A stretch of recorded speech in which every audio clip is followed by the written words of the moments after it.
I'm curious if anybody was like, it's a bad idea. People were telling me prices were too high.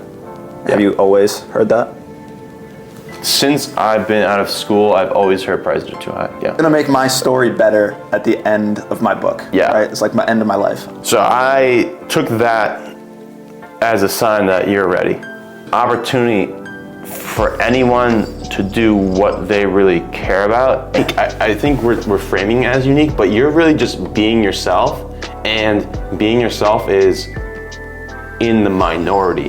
That could go terribly wrong. Those make the best stories. So it's still good. Yeah, it's still good. You know what I mean? No, I feel our brains right now just working differently. Every hour of every day is important. I'd say I'm a work in progress. Sam Hunt, welcome to the show. Thank you. To start, why don't you tell us who you are right now and how that's changed over time? Yeah, I think that's a good question. Right now, I would look at it in the sense of like what roles I'm bringing to the table. So like, who am I? I'm a partner, a son, a brother, a friend. I guess from a work perspective, an engineer, a real estate advisor, a property manager. Because I think each of those, while I'm the same person at my core, like who I am, those require me to bring out different aspects of me. So not that you're wearing different masks or bringing different faces to the table, but those things require different aspects of me to come to light more. So like maybe more generically, I'd say, I'm someone who's very passionate, very dedicated, disciplined when I set my mind to something.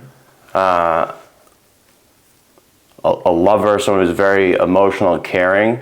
But I think the different aspects of like how I would describe myself probably come to light depending on which role like I'm playing in a situation. So I think it's funny that like your perception of me is one thing. My mom's, my girlfriend's, my boss at work, everyone's perception is different. But that's probably because the role I'm wearing or, acting on that scenario, I'm bringing a certain thing to the table at that time. That makes sense. So, roundabout way, but I think that's who I am. I preface it because who I am might be different depending on who I'm around. When do you feel you're most authentic? So, I see where you're coming from, and I totally agree. Yeah. You have to put on when you're at work and shit's not going right, you probably have to be maybe a little stricter, Sam. Yeah. When you're at home and you're relaxed and everything's going smooth, you can be fun, Sam, whatever it is. Mm-hmm. When do you think you get to be the realest version of you within all those different categories? I feel like it's not being authentic per se, right? I think those situations bring a different light maybe to the forefront of me. But I do think authenticity comes with comfort. So I would say most comfortable with my family, Gia as my partner, my friends. Like I'm very just natural, or like don't have to think. Realist version of you almost? Yeah, don't have to think, just be out there. Yeah. I also feel like who you're most vulnerable around is also when you're being authentic. So I would say those people. I would say those, that's probably the environment, but. I love it. Yeah. How I've known you has always been very much, I like how you said, different people see you differently, and I think that's so accurate.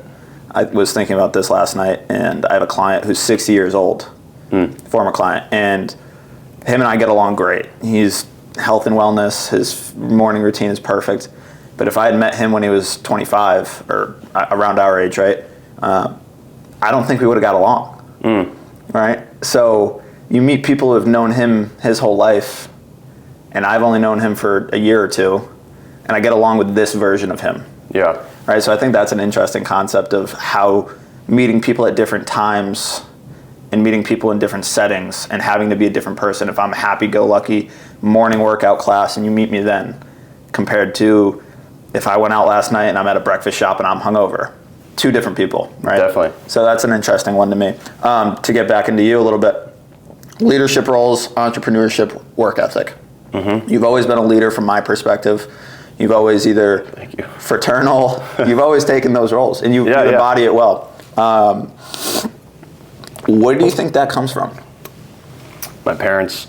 I think watching them, just how they raised me, being the youngest of 3 boys. I think how you're brought up and the environment, you're brought up in is, I think it has a big impact on how you become as a person. So my parents always, I felt, worked very hard, always did what was in the best interest of us, like took the lead on things, were very active, whether it was like our sports teams being coaches or being the parents to come like chaperone a trip at work, at school. So I feel like that could be attributed to how they brought us up, me up. But I also just feel it feels natural, like something I think comes natural to certain people. I like being able to maybe help direct a certain path forward or direction, take charge, take the fault if something doesn't go well, and kind of stick myself out there in that respect. But also, it feels very satisfying when you're leading and things do go well and the people around you are happy and excited about whatever it is that's happening. So I think that started from a young age, and I've just tried embodying that whatever environment I was in. Because in school, it's like, all right, how do you do that on your sports teams? Or if you're in the extracurriculars. College, I think the whole fraternity aspect, like that's where that gave me an opportunity to exude that aspect, because it's kind of hard, I think harder to do that just in like a class setting, especially in college. So I feel like the extracurriculars, again, is where you bring that to light, and then work. I mean, work's more challenging because you're working with people of decades of experience. So there's a whole maybe ageism, whether it's conscious or subconscious, when you get into like the workforce of like a standard job. Do you think the age specifically, and I don't know if you're talking more engineering based within that realm, like the hierarchy of power is age? Because is there really more knowledge you could gain in a 10-year span if you're doing the same things in that realm? So is it, I'm older than you, I've been in it longer, so you have to listen to me? Or is it the information hasn't really changed, we know the same thing, so we're at an even playing field? Does that make sense?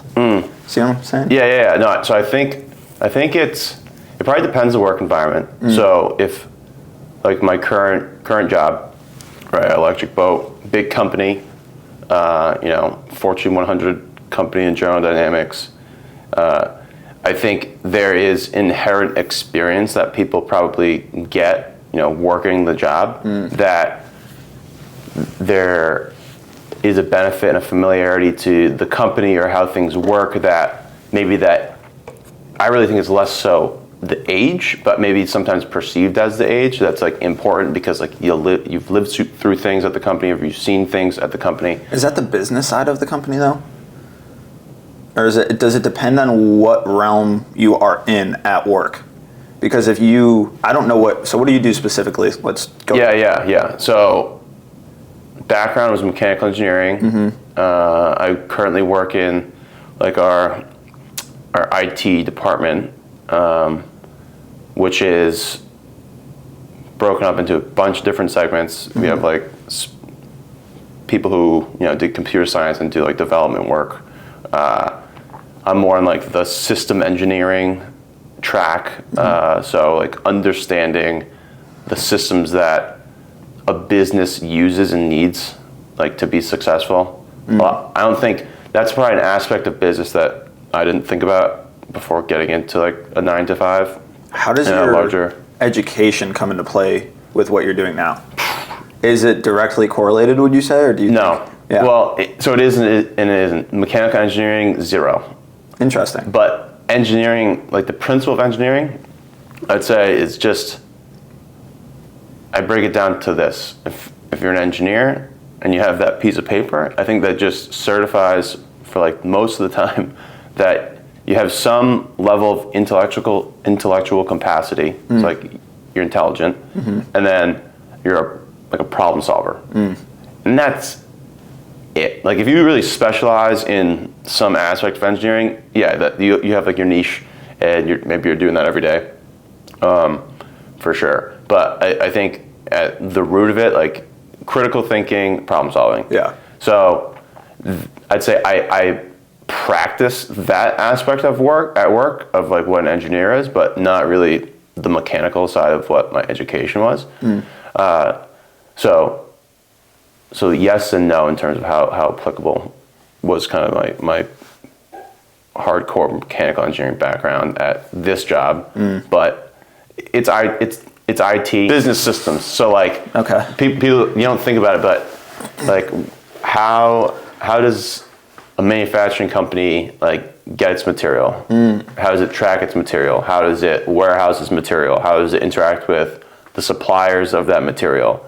So that's just like thinking about the material. So all those things have systems, right? Yeah. Whether it's the same system and different like modules within it, or different systems that you have to like integrate together, and then you can expand that to like how do we actually efficiency and efficiencies. Yeah, but then even if you think of like a business even more macro, like all right, how do we build something? Like what systems does it require to design the product, to plan like how we build it, who does what work,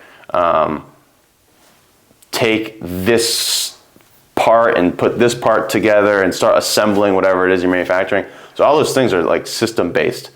My job is really to understand different business systems, how they relate, what people use them for, how do they use them, and do efficiencies, try to potentially we'll like build custom applications. So it's maybe more on that side, but it's having a good basis of what our like business model is, what systems we use, and what does our business need to do with those systems. So that's what I've been doing at different levels of engineering. So like I came in as an engineer 1, went to an engineer 2, now I'm a senior engineer. So even like that promotion cycle, getting back to like the ageism thing, like you need to prove competence, right? So that you can take on more of a technical leadership role. Because that's really like as you're getting promoted on like a technical track, you're proving that you can do X, Y, Z efficiently. Handle a team. Maybe mentor people, handle a team. So to prove that, you're almost inherently needing to perform over time. Who are you proving that to? Your manager? So that would be like my direct supervisor. Yeah, my direct supervisor, and then maybe the above that would be like my manager. So from a technical track, like you're not going to come in out of college as maybe if you had like a PhD or a master's, but you're not going to come in as a senior engineer. Like you're going to come in as an E1 or an E2. Which makes sense to me. I'm curious if you've been in it, we'll call it the real world for some time now, but I think how many times have we seen maybe you do enter this company and you're at a very successful company. So I'm sure the systems in place are working smoothly, right? The success kind of proves the systems are good, they're working. But if you went to a company that maybe was struggling, maybe they're having financial success, but they're not where they want to be. Yeah. And you come in right out of college, and you're like, I could be, what was the rankings? Like a senior engineer. I could be a senior engineer coming right off the bat, right? Yes. Yeah.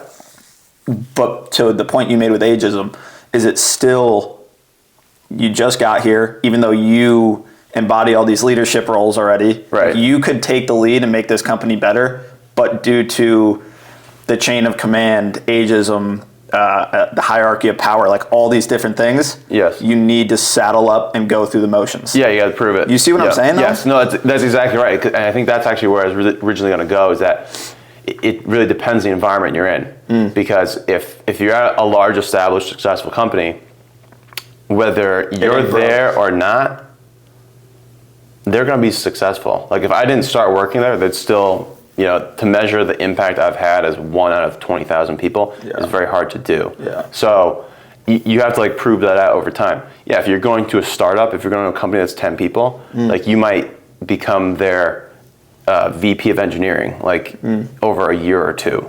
So I think depending on the environment and the situation you're in, we'll have a different level of like how much time you need to prove that. But I know that I have some of the qualities that a leadership, person in leadership or management would need to do that successfully, because I've done that in other areas. Yeah. So it's just my current role, and I think I've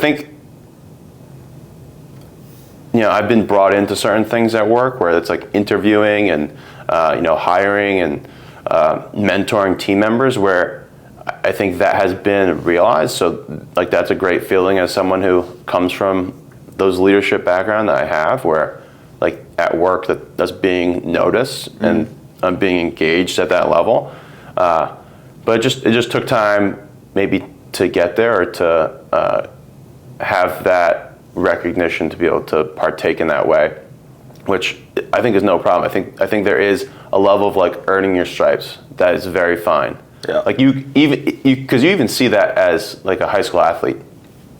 You come in as a freshman, you could be disgusting. You could be like the best player on the team, the second best player on the team, but like you're still a freshman. Even pros, rookie. Yeah, even the rookies. Yeah. You got to carry the balls to the bus. Yeah. Like you might be the best, but you're still the little guy. So what is that in our society? Because that's a commonality in every field. Yeah. Right? I think you see that everywhere. Fraternity, you can relate it the same way. Absolutely. What do the new guys do versus the seniors? Yeah. And literally any career you go and do, right? Yeah. Yeah. I don't know what that, I think it's almost like society wanting new people or to like become part of a group. Like you have to like prove. You have to sharpen who you are to meet our standards. Yeah. And that makes sense when I think about it in a community aspect. This is just where my mind went. But if we were still hunter-gatherer times and outsiders came in, we need to keep you at a distance and make sure you actually have the same beliefs and systems before we let you into our family. Right. And you're new, right? So I feel like that kind of makes sense to me in a new job, in a new school, in a new team, in a new setting. It's like, all right, let's push you a little bit and see how you respond to this. I mean, you could call it hazing if you want, but like whatever it is. Like, who are you? Let me see who you really are. Like, carry my balls, bitch. Like whatever it is. Yeah. Right. And if I can kind of see your true nature. It's like, all right, he's cool. Or if you show something I don't want to see, it's like, ooh, you don't fit in. And I feel that may be something from, something we've developed over time. I've never really thought about it until now. I think there's even a part of it where like putting that person in that situation is almost like giving them almost scenarios that would present them with adversity and seeing how maybe they react. Yeah. Like, what's the attitude on the kid when he's told to bring the balls to the bus? Like, is he pissed? Is he moping? Or is he like, yeah, like, I'm in. Like, I got this. I'll do whatever I got to do for the team. So I think maybe that's also part of it, where it's like, all right, let's force some adversity, or like let's put them in a situation to get some other like genuine reactions out of them, because you could be the best player. And you could be the all-star or whatever, but if you have a shit attitude, maybe you're not a leader. Like maybe you're just that top guy, but you're just a contributor. So yeah, that's an interesting one to me, where uniqueness comes into play and how we perceive ourselves. Because if I am a freshman and I am new and I do think I'm unique and I'm not like any of you guys, but you're making me do the bitch work. It's like, fuck. But I said this to you before we started recording. If you zoom out and you look at what you're doing, like, we're not all that different from one another. No, yeah. So, yeah, I don't know. That was an interesting one to me. Do you think you trust data more or your gut? And I like this question for you because the engineering background, and we kind of went this way before we started recording. It's like, what do the numbers say and what's proven, and what do I feel may happen? Right. Especially as an entrepreneurship thing. I am so analytical. You are. And like data oriented. I mean, even if you ask at work like today for engineering, like I do a lot of work based around data. So to ask that in like my personal life and other things, whether it's, you know, engineering or real estate or just how I live, I mean, you have to trust your gut. Like, there's a reason that when you have that feeling, like you're getting that, you have that deep down like sensation going on. But at the same time, I like to be analytical and look at something objectively. And sometimes your gut isn't, I think, objective. Yeah. So I think there's a balancing act there between the facts and then your gut feeling. And I think, I wouldn't say it's like a battle between your head and your heart, but that's probably a kind of a little bit of a different conversation. I would say if people asked you what they thought about me, they'd say I'm more analytical. Yeah. And like I would follow that of those two. And I think they both have their benefits. I would not want to live my life personally by my gut all the time. But that's just me. So if I would feel much more comfortable living like factual, analytical, and I think that's probably how people would perceive like how I carry out a lot of things. I would say there's more risk mitigation when you have the analytics. Yeah. If you can look at 100 people and say, again, and I think this kind of groups into that uniqueness, because the people that think they're unique or how they perceive certain things, if you do look at the studies and you do look at the mass majorities and you can use these numbers, it's like most of the time, and like marriage is a good example, 60% of marriages fail. So if you're in a relationship, isn't that a whole nother topic? Wouldn't you want to take, all right, the most, and from an analytic point of view, it's like, what precautions can we take to go against the grain and be on that smaller percentile? Yes. I think that is like a very good way to approach that. It doesn't matter what your gut says. She's the one. I know it in my heart and I know it in my mind. Analytically, you need to take the necessary precautions and communicate better and do these things so that that you can stay together and have a happy relationship for the rest of the time, right? It's like, I think using it as a tool, right? But then there's probably other moments where, I actually wrote this down. Go with the flow, Sam, in San Diego. Oh my God.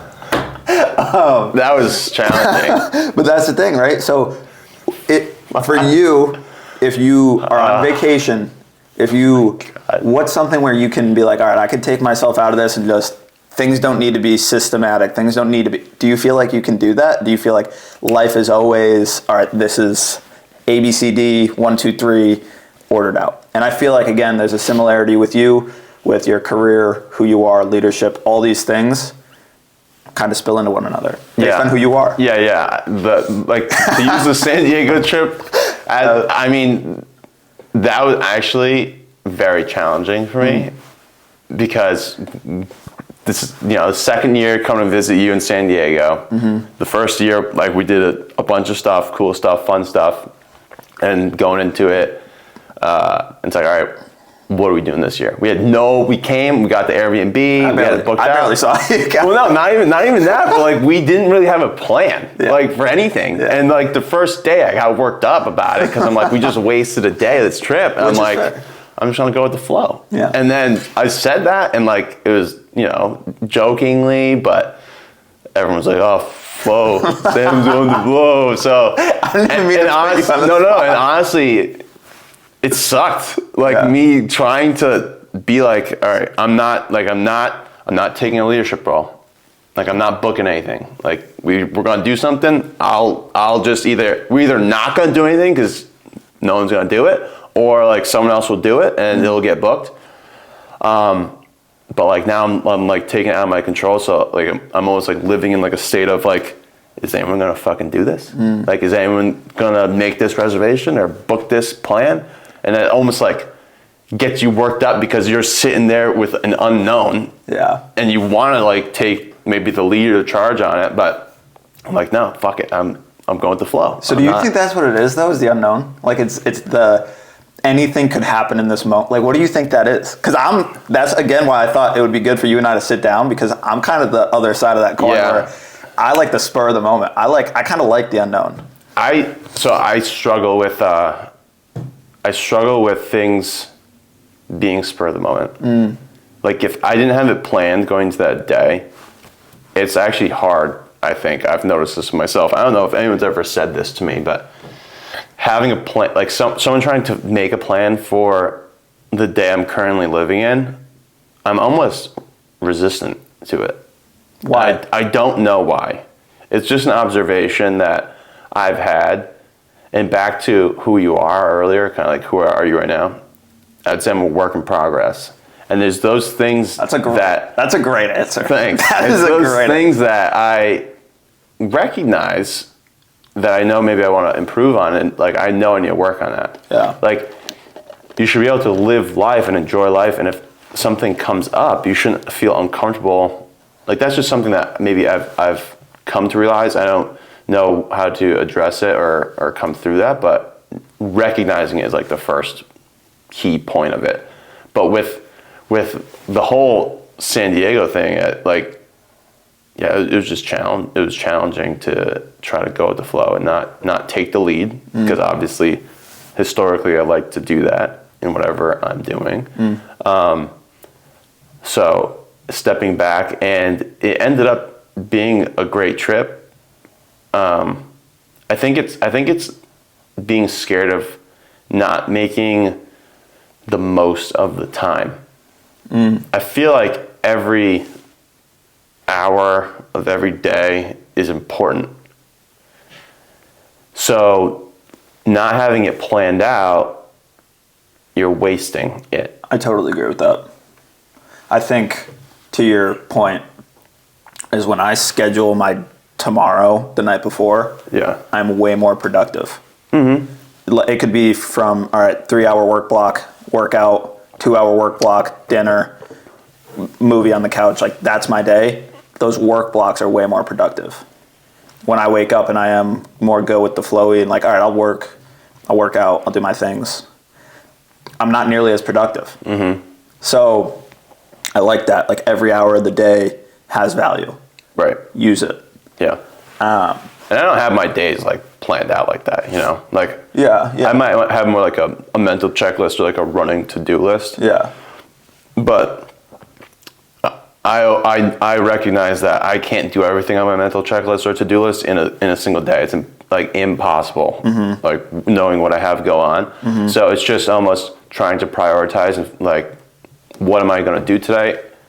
Doesn't have to be in the morning, afternoon, at night per se, but like I know I need to get that done. Yeah. So going into, and then if I have something in my mind where I'm going to bed and tomorrow I'm going to tackle X project or whatever task, and then a plan like just comes out of thin air, I'm like, productivity and like getting this thing done that I was planning on doing, or living life, going to like do this, you know, trip, or just going to get breakfast or meet up with a friend. It's like, what is more important? What should I focus on?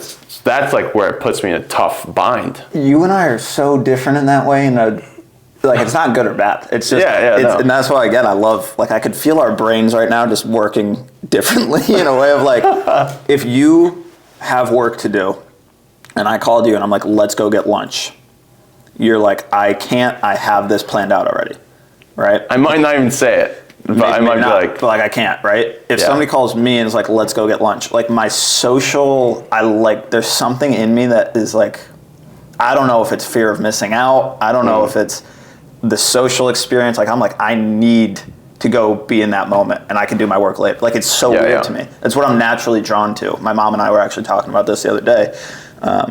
She was saying if friends call and like, let's go get dinner, we're so easily like, oh, I'll go be in that environment. Convinced. But I think there's something to the, again, similarly with the go with the flow.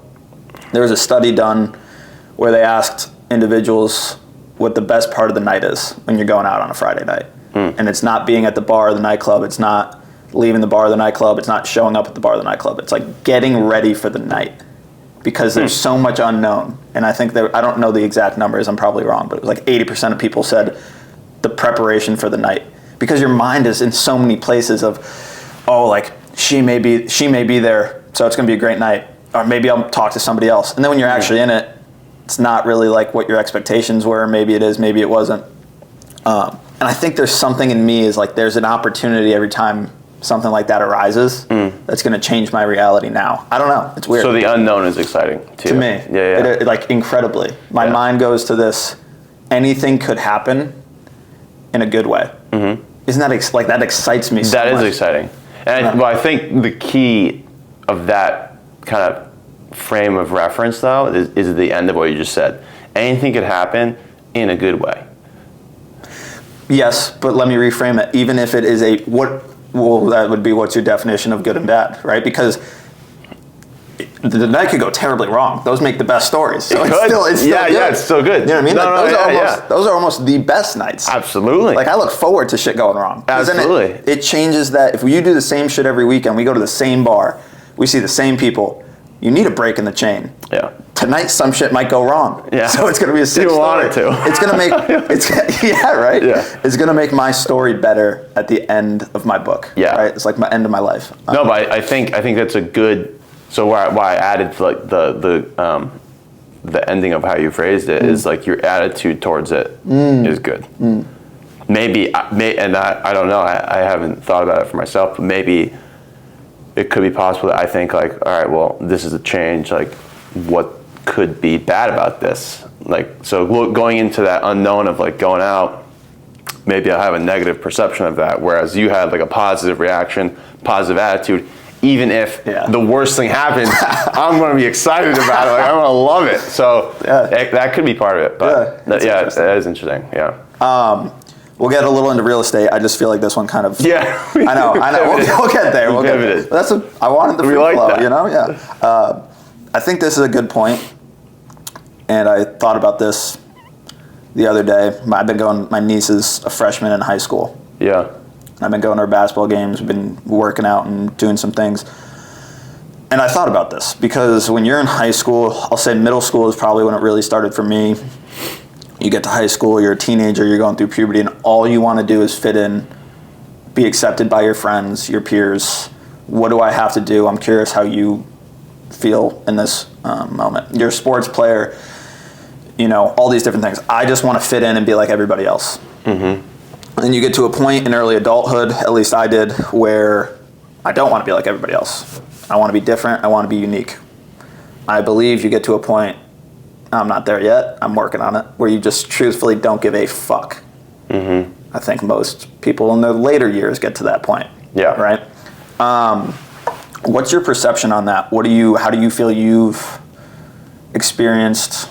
Because I think that's a pretty real thing, right? You want to fit in, and then you want to be unique, and then you don't care. So what are the pieces there? And it's displayed so many times over and over. Do you feel you experienced the same thing? I think those three different distinct attitudes are true of most people. Like you either don't give a shit, you want to be unique, or you want to fit in. And I haven't thought of it like that, like ever, in terms of like those three different buckets you could maybe categorize yourself at any given time. You don't think like the categories of life come into play, or the point in time? Oh no, I think it does. I think it does. I think I feel it would almost naturally come with age. Why? because I feel like when you get to a certain age, in terms of the I don't give a shit. Maybe I'm just actually projecting myself, because there's probably actually a lot of kids who are in their teens or even like preteens that have that attitude already. That wasn't me. I never didn't give a F. I always did about everything. Yeah. But I guess looking at like the masses, there's definitely like those defiant kids. So I'm probably thinking of this just through the lens of my own experience. Yeah. But what if I'm like overthinking it now? But for me, I would think most people, and this is just how I'm perceiving it, would go through the wanting to fit in, might want to be unique, might not. Some people might never want to go through like that, and then like graduate to like I don't give an F. Do you think most people get to the point of I don't give an F? No, I don't. Most, I don't know about most. I think there's definitely a group that does. I think actually, so yeah, that's a good question. So I think a lot of people actually stick with the I want to fit in throughout life.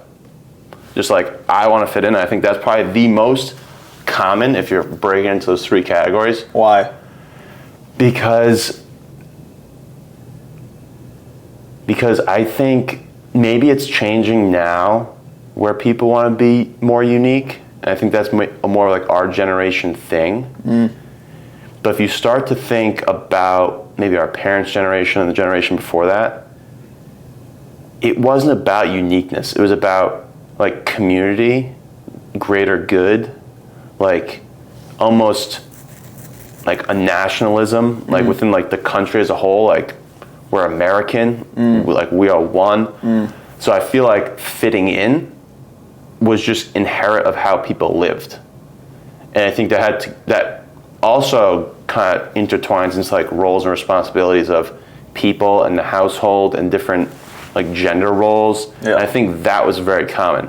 I think we're getting more as a society expressive, which means that people want to be more unique. I agree, and my opinion and my voice matters. Yes. Like our generation is very, I'm right. Yeah. I'm in your face about it. What I'm doing is right. And if you disagree, not only are you wrong, but you're the enemy. You're the enemy, right? That's such an interesting topic. Yeah. So I do think that, I guess, depending on the time that you're, like, I think maybe our parents' generation, and especially one before that, probably always lived in that path of they want to fit in. Yeah. I think we're now getting to the more I want to fit in, and then some people not giving a damn. Yeah. And our current generation is want to fit in or unique, and then some people getting to the I don't want to give a damn. So how would you say... You think you're more unique right now? Like that's what bucket you would classify yourself? Yeah. Yeah. I would say so, but I think I'm interested in...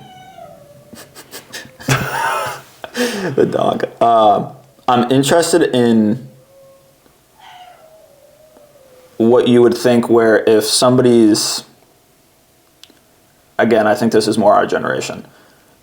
Being accepted for who you are and fitting in for being true to yourself is different than changing who you are and trying to fit in because you're just trying to fit in.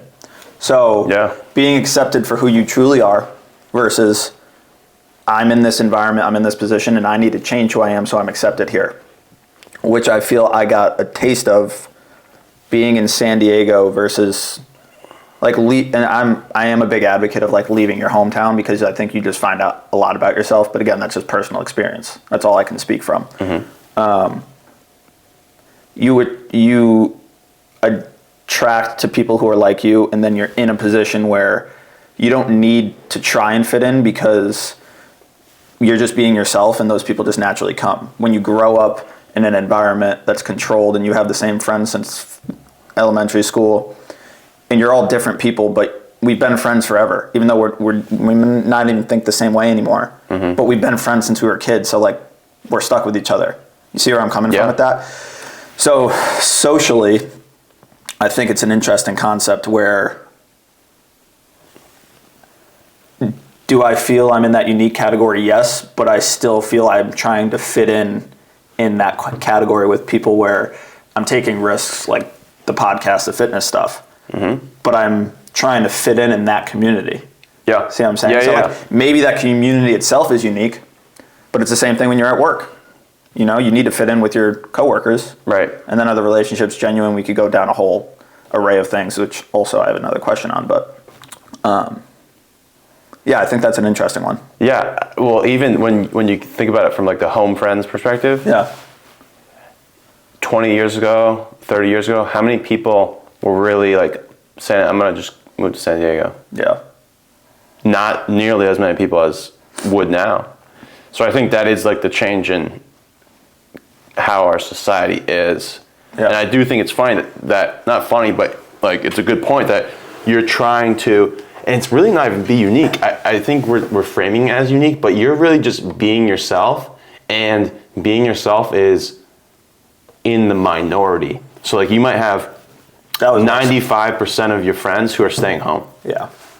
and they might be holding the same relationships because of like the familiarity and the comfort of staying at home, when like they're not aligned really, like genuinely at a deep level. But you're almost saying, I don't want to be here per se. I think I might fit in or have better experiences or make the most out of my life if I go to San Diego. And like you experience it and you see. Yeah. So I give you a lot of credit for, because I know I would struggle with something like that. Like, I'm going to try this out. I'm going to make a major move. It's not easy. No, I don't know, but I would imagine not. I know I would not be. But I think that's kind of the beauty in it too. And that's, again, like there's so many different things that you learn as you go, but the not easy part is what makes all the other things so much easier. Like when you're in those moments, it's easier to be yourself because you're sitting there alone, struggling, making friends, doing these things that are hard, and you're taken out of that comfortable environment where these people back home know you for who you are. But now nobody knows me, so how do I categorize myself? Yeah. If I say something wrong, they might not like me. So I have to think about it like that. Yeah. Right? And then maybe you're playing a little game of like, this isn't still genuinely me because I want to make friends. I obviously had Mario there, which was nice, and you have comfort, but still it pulls you to a point where, all right, where do you go to? Who are you? And how can I grow from this situation? Which is like probably the biggest theme of me in the last few years is like, what am I experiencing right now and what is it going to lead to? So on that note, that's what makes it all worth it, is like the hard part. Yeah. Because if you could go there and make friends right away, it's like you're not learning anything. Yeah. It's the same. I reiterate this almost every time I've done a podcast, but you need to be uncomfortable. You need to be in an environment, in a situation where you find out who you really are. And I feel like even when you were there visiting, it was a little bit of a different situation. It was a little more go with the flow.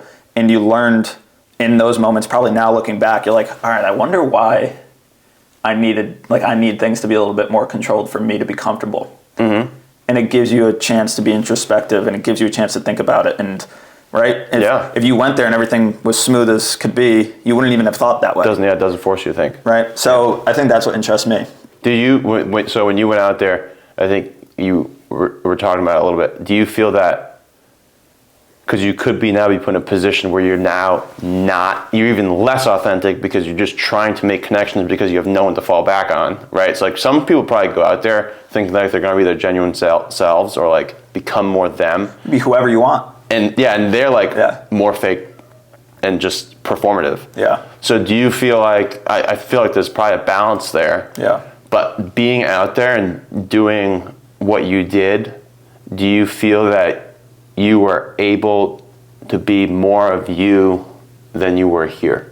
Yes. Like at the root of you. Genuinely, yes. I think there's people who do what you're saying, but I think that comes to a point of what are your morals? Like, what are your values? I still feel this, is I can be my truest self when I'm not in Connecticut. I feel there's just especially, this is just my interpretation of it, and I'm decently traveled now. I have an understanding, whatever. But I feel there is again, it's like that community sense where being in New England, being around here is, you need to be working a 9 to 5, almost like overworking and miserable in your career in order to be accepted by society, right? Out there, and I love this because like Jordan texted me the other day and was like, does anybody work in San Diego? I was like, no, they just work out. And I'm like, I love that. Like I would, at the end of my life, be like, I worked out my whole life and like lived my life, like, right? Yeah. So to me, you can explore these more, I'll say, maybe odd things. They're odd here. They're odd to people that grew up here. But out there, if you're making money, however you're doing it, like the economics out there are just different than they are here. And that could be because of, you could call it narcissistic. If it's, like if I do a modeling job, I'm getting paid for it. I'm doing fitness. Like everything that I'm really trying to do out there is it's more like more show than go in a way. Like health and wellness, I love the health and wellness aspect, but also like looking jacked and looking and being in good shape is going to lead into other things. So it's interesting. So for you, that is very you. Yeah. Like you've been into fitness forever. Yeah. Since you've known me for so as long as I've known you. Yeah. So to me, it feels very natural, like seeing you in San Diego. Yeah. So it was actually nice. It sucks when someone that you care about, it's almost like letting go. Like, you want them, but it's like, if you love them, let them go. Yeah. And not like any of like your friends are like really have you tied down. Like obviously you're going to do what you got to do, but as someone, who roots for you and cheers you on and like genuinely cares about you, it was awesome to see like you out there. And even if that was from like a distance, whether it's through certain social media posts or, when we did catch up or going out there to see you, like it was nice to see what you were doing and how happy like you looked, so. And it was genuine, like, because that was you. Because like that's Nico. It's like, that's exactly how I know Nico. Yeah. So, I appreciate. So that was a cool thing to like watch. Yeah. Yeah. No, that's an interesting one. That's a whole array of conversationing too in its own self. But I appreciate the kind words. Yeah. I want to eventually get into some real estate stuff, but I feel like we're just going to keep going. I want to talk about the fraternity though. Okay. And so obviously we met, you were a member, I was a freshman, you guys had a party, we talked, hammered on your back deck, and I was like, I fuck with this kid. We're young, but I'm curious now, it's been a few years, so we've both been out of college, fucking too long, 4 or 5 years, 5, 6, something. I'm going on 5. Yeah, so now that you've been out for a little while, what is your perceptions on fraternity life? What do you think? Do you think it is the positives, the negatives? I kind of know my feelings towards it. We were different. We had different involvement. You were, again, more of that leadership role. I was more of a locker room guy. Yeah. I came rah all day, baby. I was at the parties. I showed up. But I was I was involved. What are your perceptions? Do you think it made you who you are now? Do you think it's a positive? Do you think there's negatives to that environment? Go ahead. Everything I say here will be framed on my experience. As it should. So from my involvement and like what our fraternity was about and what I got out of it, it was 10 out of 10. I would do that every time over again, no doubt. For me. And I think it's really about fraternities at a high level are probably brushed with one stroke. Like they're all the same. I think that's at least a perception from the outside, especially people who might not have ever been in one, or maybe aren't familiar with, like, even going, like, you have people who don't go to college at all. Then you have people who are in college who, didn't get into Greek life, and that's fine. I have no issues with any of those routes, but I think me going through that, I loved it, and I think what our group of men stood for was truly like work hard, play hard. Yeah. And I think that is just how I've always lived life and want to live life. So it was a very just natural progression for me to like be there and be involved in that. I think depending on who you are, you can get a lot out of it. You can get nothing out of it. You can make you a better person. It can make you a worse person. I think it's how you apply yourself, because I mean, we're probably 120-ish guys, 120 guys in their early 20s, teenagers, late teens. Yeah. First that's time a reckoning. Being alone too. Yeah, first time being alone, that is like the ultimate, I'll call it like battleground of like social challenge. Like that age, like being on your own, you're going for an education. So like this is like not the main thing. Yeah. So we've seen people there not. So I don't know if I was there for. I mean, I loved it. I think the group of men that we had, was very impressive. Came from different backgrounds. Really was an opportunity to like learn from other people and get different experiences. Yeah. And then it also lets you grow in different ways. Like you said, like maybe you took on a more locker room guy, and there are certain things that you get out of that, for sure. And then I went more like a leadership route, being vice president, and there are things that you get exposed to doing that. And I encourage it. I think it's not for everyone. I feel very. I left college feeling very proud of that, because I felt like in our fraternity, which is not true for all, like everyone was treated how you would really want to treat your brother. Yeah. There was the aspect of like low man on the totem pole, which is I think common throughout fraternities. But there was a respect that came with that, and being a leader amongst that group.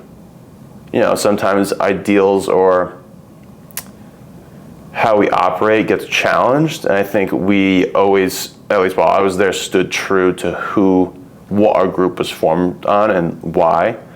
So I loved it. I hope that when I have kids, if I have sons, they're able to experience something similar if they would want to, and be amongst a group of men, or if I have a daughter. I can't even speak to sororities, but like never being in one, I mean, it's a different ball game. Yeah, I'm sure it's a whole different thing, but I hope they'd have an opportunity, if I have daughters, to experience that too. And it doesn't even have to be a fraternity or a sorority. If there's a group that kind of brings the same things to the table, I think it's a good thing to experience. It balances like support. There's a social aspect, there's an academic aspect, there's a philanthropic aspect, there's an athletic aspect if you so choose. Yeah. There's just opportunity for anyone to do what they really care about, and I think we did all of it well. We did all of it very well, I would say, yeah. Top. So I liked it a lot. Yeah. And I believe life is really about connection.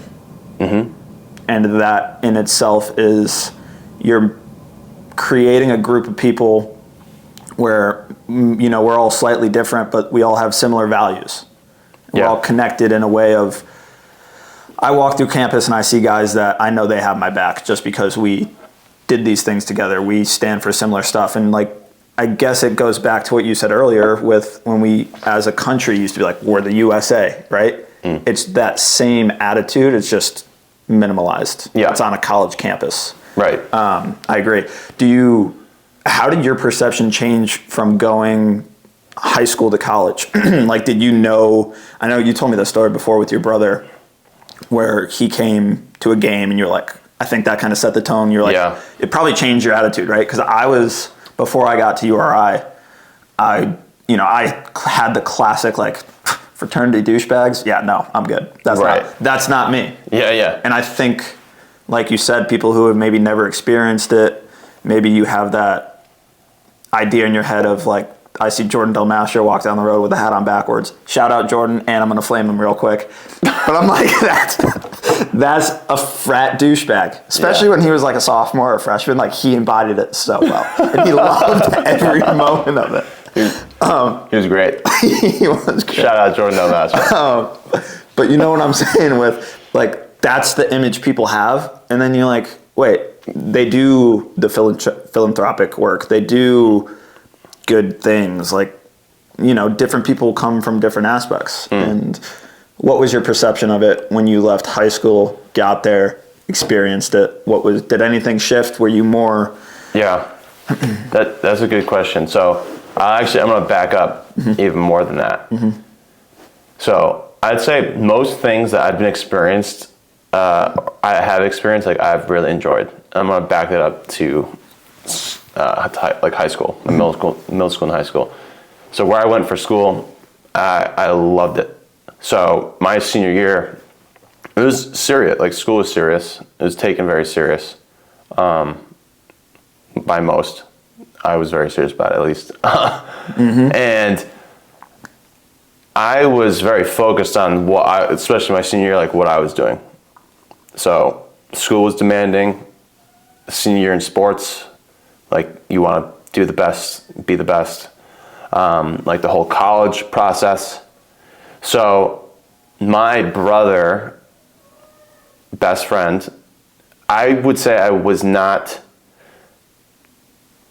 like, I don't feel like I reached out to him a lot when I was a senior. I didn't visit. Victor, you're talking about? Yeah, Victor. So, like, he obviously was in the fraternity. I was in high school. I never went down to visit. I was just so locked in on what I was doing. And like, my world was me. What year was he when you were a senior? Grade-wise, he's 3 above me. So he'd been in for a while. Junior. Yeah. Like, he was active. Like, he was a recruitment chair.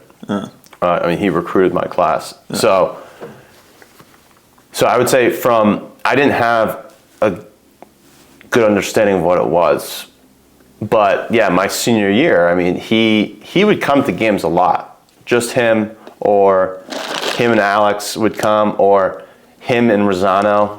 Like, Rosano came to actually so many of my high school senior Shout out Rosano. Crazy. Yeah. CT represented Rosano.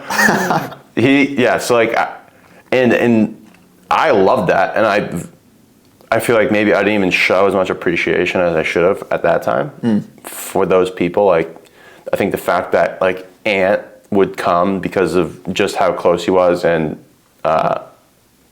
connected with Victor, like that spoke volumes about a relationship that was formed that was through fraternity. Yeah. But yeah, so my senior night, my brother said he was gonna come. He was bringing like the fraternity guys, blah blah blah. I was like, this is pretty cool.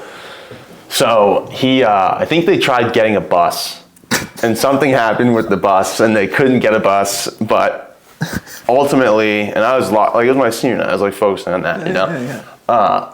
Ultimately, they took like a boatload of cars, a bunch of guys, and pulled up to my senior night. And I'm standing, like, we're on the court, it's the national anthem, and you just like start hearing doors opening, and I'm like, what's going on? And, like, the gym's already packed, and I like turn, and I see like my brother like this. He's like, they got signs, and I don't even know how many guys. It must have been like 25 to 30 dudes. I don't recognize most of them, so I'm like, this is crazy. Yeah. Like you can, and our school, like a lot of teachers would come, like people in administration would come, like my high school was very community oriented, so they were always at like the sports related stuff. So I can see like people in our administration and teachers like looking like, who the hell are these guys? Because everyone knows everyone. It's not a big school. My graduating class was like 100, and they end up realizing like it's the national anthem, and they're quiet, but they're in the stands, and the game ended up going to overtime, and Damn. we ended up losing. Crazy game. Wow. Unfortunately lost, but like reflecting on that moment, and I did end up reflecting on that after the game during my senior year, probably the next day. It was like, these guys who I don't know from a hole in the wall, they could walk by me, I would have no clue who they are, what their name is, like made a trek up here in their own cars, like took time out of their day to watch me play in my senior night basketball game just because like of their relationship with my brother. And to me, that was very unique and felt personable and selfless of those people, and embodied a group of guys I wanted to be around. Yeah. So I felt very appreciative of that, and I think the guys who went, like we would talk about that, for whenever I see some of those guys to this day, like Pagano was there, like just like Avant went, like just guys I didn't know. Yeah. Ryan Restivo. Yeah.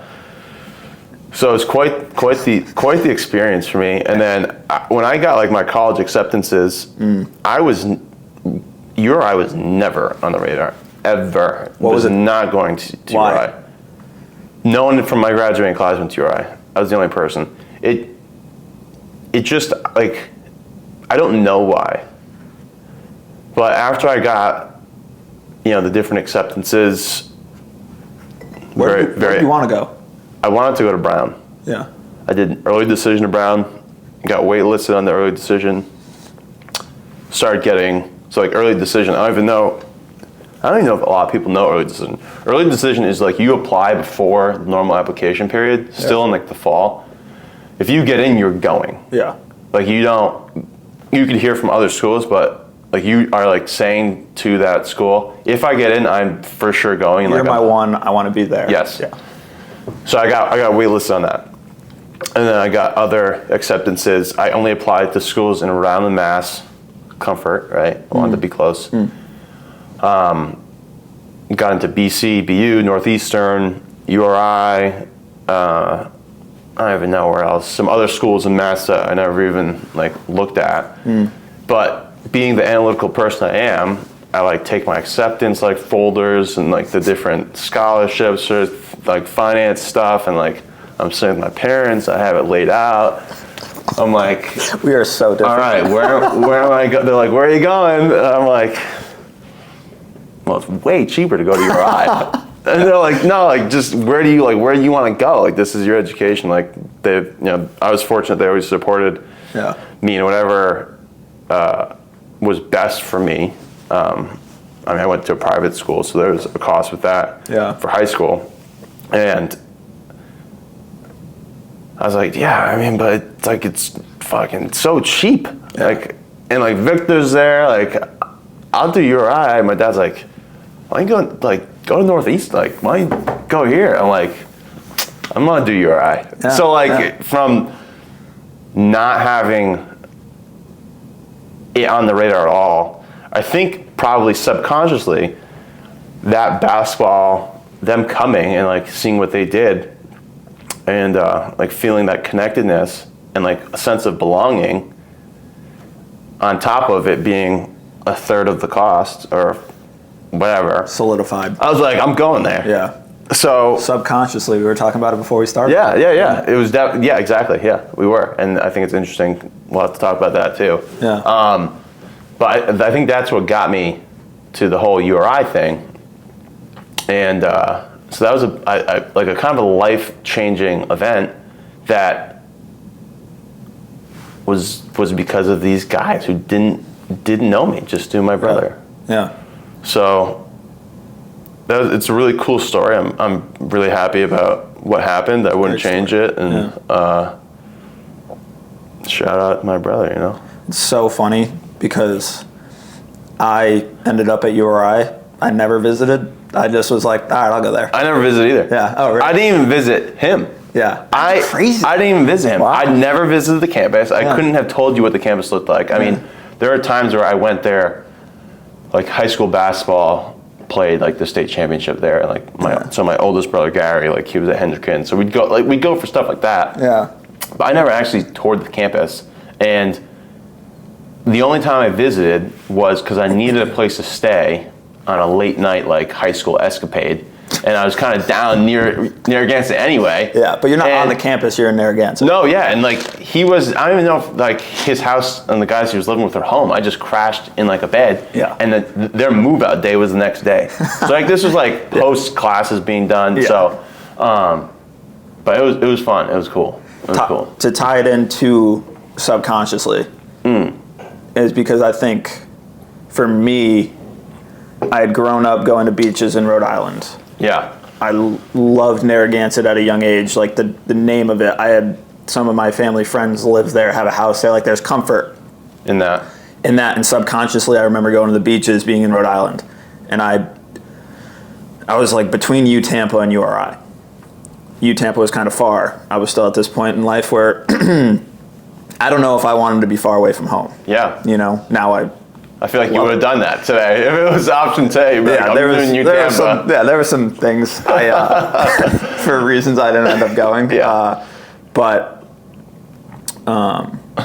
subconsciously, I think like in my mind, I was like, URI, I'm comfortable there, and things that I can't consciously speak of, but I think it just made sense to me where it was like, I'm comfortable with that one. Right. And that's like we were talking about the subconscious. It's insane how the book I'm reading now goes into some detail of how, again, to get into uniqueness, but most people think I won't fall for this marketing scheme.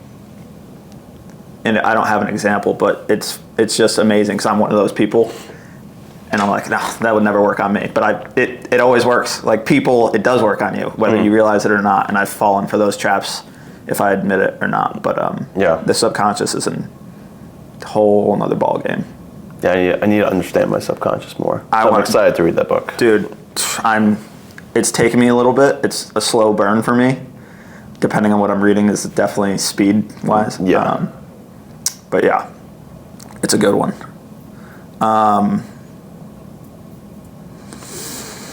Let's get into real estate. Let's do it. How did you get into it? When did you start? So we sat in the library one day and we just talked about investing. Yeah. I don't know if you remember it. I mildly remember it, but I bought some stocks at that point, and I mean, we were always in the library, but you've always had a probable passion for investing. Yeah. Why don't you go into real estate on your end? Yeah. So real estate, it's something that I grew up watching my parents do to some level, some degree. Mm-hmm. And as I grew up, my dad was a guidance counselor. So he was a guidance counselor. My mom worked at the post office for a long time, got into politics after the fact. But from like a job perspective, those are very normal jobs, right? Just real estate, you're saying overall? No, for that, like being a teacher and like being like working at the post office. Yeah. There's nothing shiny or exciting, I'd say, for the most part. And as the more I grew up and knowing that those were their jobs, and like obviously that's how you make money working, how did they provide for like 3 sons? And it's because they did real estate in addition to their work. So that, from a young age and growing up, like I realized, all right, this is a financial opportunity to set yourself up, your family up better than maybe if you didn't get involved in it. So I saw what it did for them. Like they were able to put me through private school, right? Did all of you go to private school? No, we all went to different high schools. Wow. But my mom and dad would explain that we all went where made sense for us. And we all had a say. We all had a say in where we went and where that maybe made sense. So oldest brother went to Catholic high school, private all guy high school. Where'd he go? Hendricken. Victor went to public school, and then I went to private school as well. So, but just like the concept of, all right, how does a teacher and like someone who worked at the post office and then in politics and government, like afford that for their children and still like be able to, provide a very like good life. There's very few things where I'm not very materialistic, so it's not like I'm like, I need this toy, I need this game, I need the newest like Xbox 360 console. Mm-hmm. So I didn't ask like for like things, I'd say, but like I was always provided for. Yeah. And they did a great job as parents. So I grew up realizing like, well, real estate is like what allowed them to do that, in my opinion. So the opportunities you were given at a young age, or just, I guess, at any age. Yeah, my whole life. Originated from that.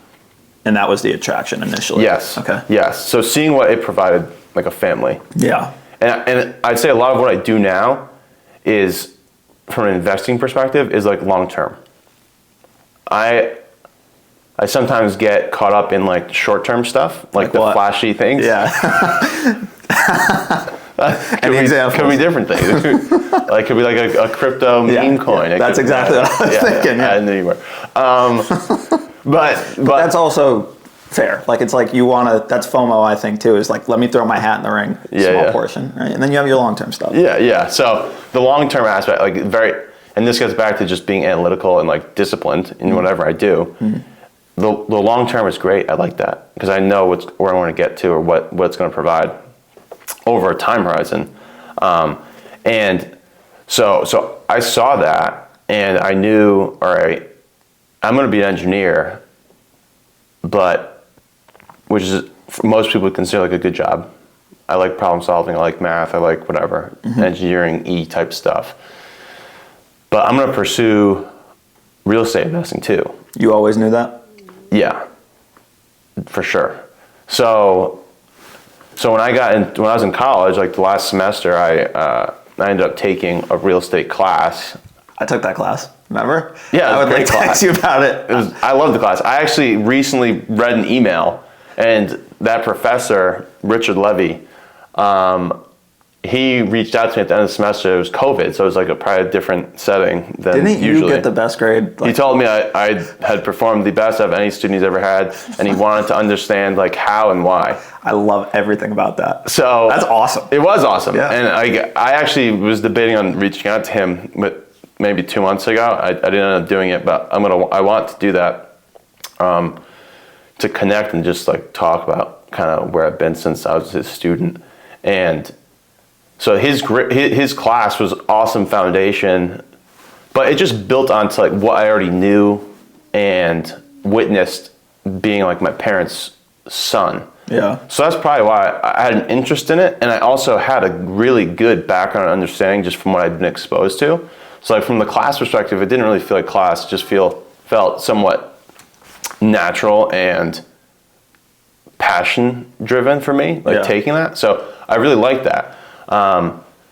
When I got out of college, I started working pretty much right away, and everything I had done, I worked every summer either as an intern or some type of job during college. Yeah. And every winter, like winter break and summer break. I was always saving money, and I'd save money specifically to spend like during school, but I was also putting money aside to invest.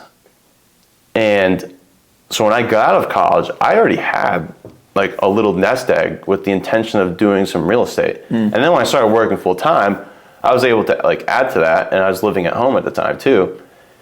So after I got out, I started reading a lot of real estate books. A lot of people know like Bigger Pockets. It's a pretty common. They have like a podcast, social media presence. Is that like your number one rec? If you had to recommend anything, Rich Dad Poor Dad, of course. Which I don't think is necessarily real estate focused or specific. I think it's just more Financial advice, which I think is great, and I think it's the basics. And then, like his perspective on debt is great, and I resonate with it, and I can talk about that too. He's against debt and leverage, yeah? He is against. Or does he use it? No, he likes debt. Oh, he likes debt. Okay. But he likes good debt. Yes. And he would classify good debt as debt that you're not paying for. It's your debt, but you're not paying. So like a car is bad debt. A car, I guess, could go different ways potentially, but we'll just make it simplified. Car would be bad debt. Like that's an asset that it's really not an asset. It's losing value, right? Yeah, it depreciates over time, and you have to pay for it out of your pocket. So, what's an example of good debt? An example of good debt would be a 3-family house that you are getting rental income from, and then that rental income is paying for the house, and you're not paying for it. So you're now owning this asset because, really, I look at it, you're owning this asset because you took the risk and you put yourself in a position to acquire it, and now you owning it long term, you're not paying for it, but your name's on it, you own it. So I can explain that. I'll explain that. Go into it. Quickly. Yeah. For you, where does the risk reward come into play? Is it, if you see something, the risk isn't worth, if it is paying off monthly, like, do you have to be making a certain amount of money on it? What for you makes sense? Yeah, that's probably a little bit I'll get into that. Detailed. Go ahead. Yeah, I will get into that. Go ahead. For sure. So when after I graduated, I had essentially started reading a bunch of books because it's buying a house. It is a scary thing, especially your first one. Why?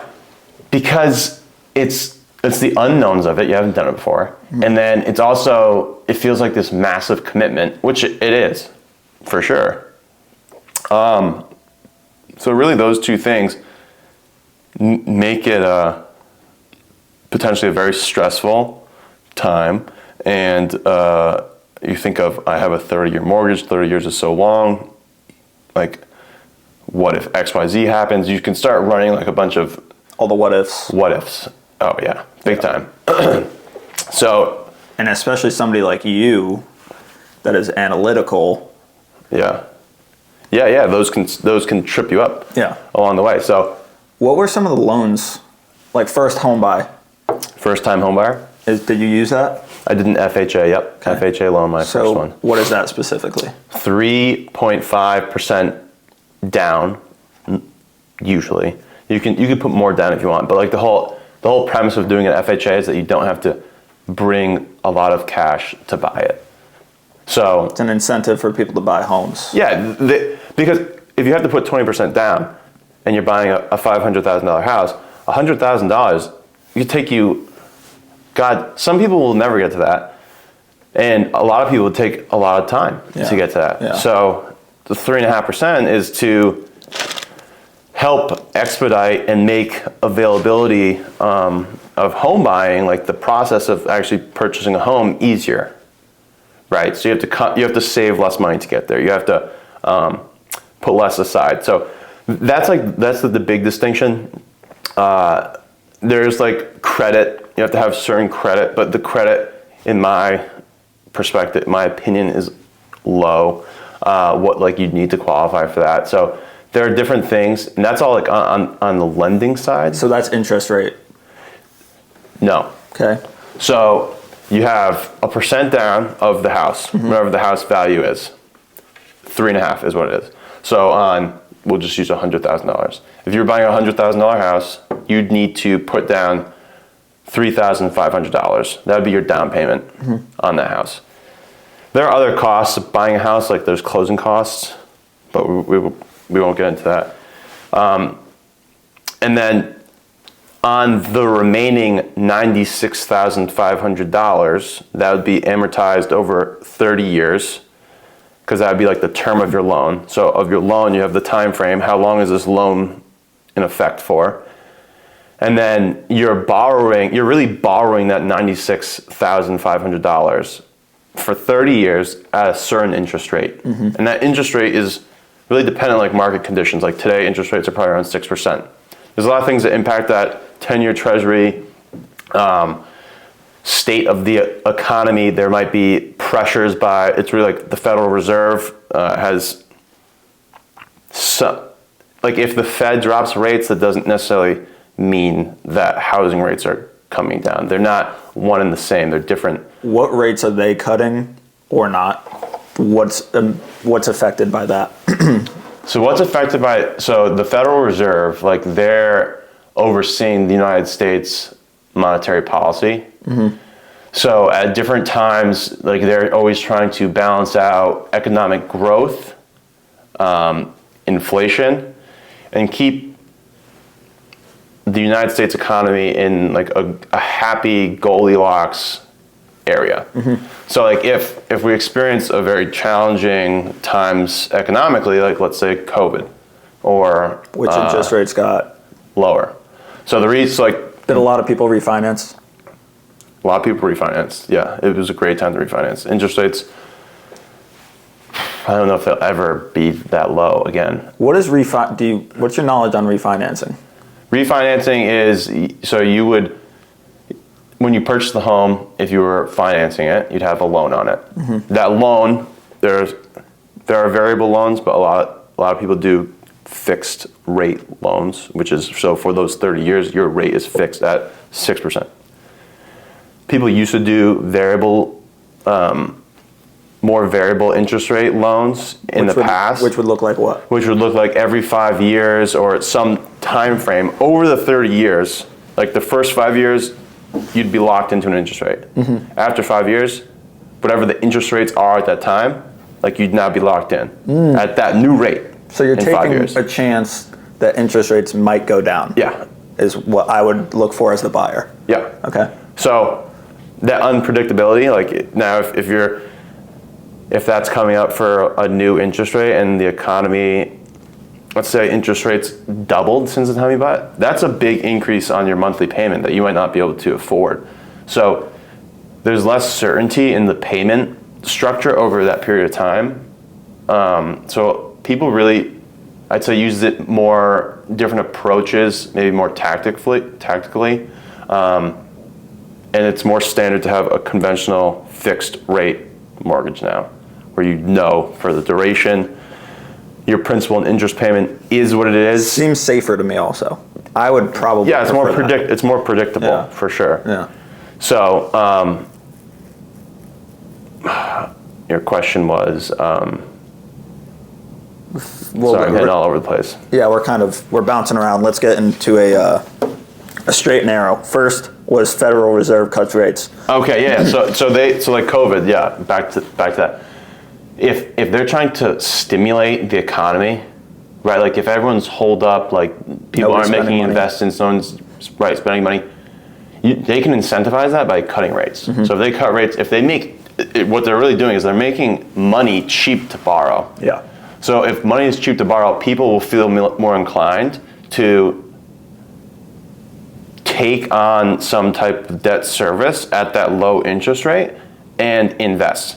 So like a lot of corporations, especially ones that are like tech companies, like they love low interest rate environments because they're doing R&D, they're investing in, whatever new product that they have going on. So during like COVID, they cut rates, and that had a very large effect on the economy. They printed a lot of money. They did a lot of things to essentially like stimulate the heart of the United States to keep things going and ramping on. The value of everything went up. Yeah, and really it's not surprising. I mean, you have to think about how much money was printed at that time, which you're putting more money into circulation. So overall, the cost of goods or products goes up. Yeah. House is it's an area it's a product. Like if you want to categorize like that way. So the value of that's going to go up. the more dollars that get printed that are in circulation, to me, and I'm sure people might watch this or think like, oh, there's more nuance than that, but you would think just as more dollars are in circulation, the price of housing is going to go higher. Especially if you take into account like supply, because that's another aspect of economics, demand, supply and demand. But if housing is not something that you can pump out, it's very challenging to increase the supply. Yeah. There's a lead time on that. There's a lot of impacts of like material costs, right? If materials now cost more than what they did before COVID. So now for someone to take on the risk of building a house, it's more expensive for them to build a house. So then to take on that risk and to do that, they need to charge a higher price. So housing going up over time is really like correlationary with the value of the dollar going down over time. I was just going to say. Just like how gas prices have gone up over time or milk prices have gone up over time. There's no difference. Just like how minimum wage or salaries have gone up over time. I get there's the debate of, well, they haven't gone up as high like and as fast as the house prices. But at the end of the day, all those things are going to go up. And that makes the challenges of buying a house a little bit harder. So that's why like the FHA, 3.5% down, is to help people get into housing and get their first purchase. And it's specifically for first-time home buyers. That's like what FHA's first-time home buyers is designated for. So you can only use that loan once. You can only hold. You got a loophole for us? You can only hold that loan. If you have a loan if you have a house with an existing FHA loan on it, you cannot have another. If you have 3 homes paid off, can I take out another FHA loan? If you have 3 homes paid off, or even you have 3 homes in 3 conventional loans, I believe, and this is where, as I'm not on the lending side, so you'd have to ask the specifics of the loan, but I'm pretty sure there are ways where if you are not living in those 3 homes and you're renting for some duration of time, you no longer in like your owner occupied home, you might qualify to use an FHA again. Interesting.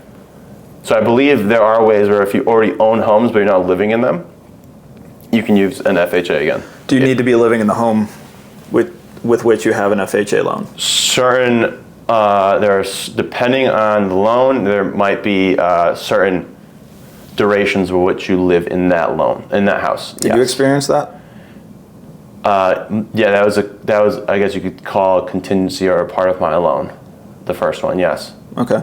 So why don't you go a bit into your personal experience with first home bought? Yeah. And then some of that stuff. Yeah. So on the first home, getting back to the reading, I already knew coming out of college I probably was more educated on it than other people who might be looking to buy a home, just because my parents' experience and like the class and exposing myself to it. Were people telling you, were you getting opinions on, I feel like you've always been very well educated, so in that regard, I'm curious if anybody was like, it's a bad idea. People were telling me prices were too high. Have you always heard that? Since I've been out of school, I've always heard prices are too high, yeah.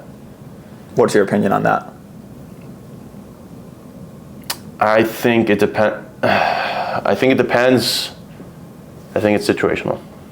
Personal opinion. Are prices too high? Yeah. Right now. I think there are a lot of people who affordability is challenging for, and affordability right now is at a level that is challenging. I think there are ways to navigate that and still purchase a home that makes sense and would work long term for people.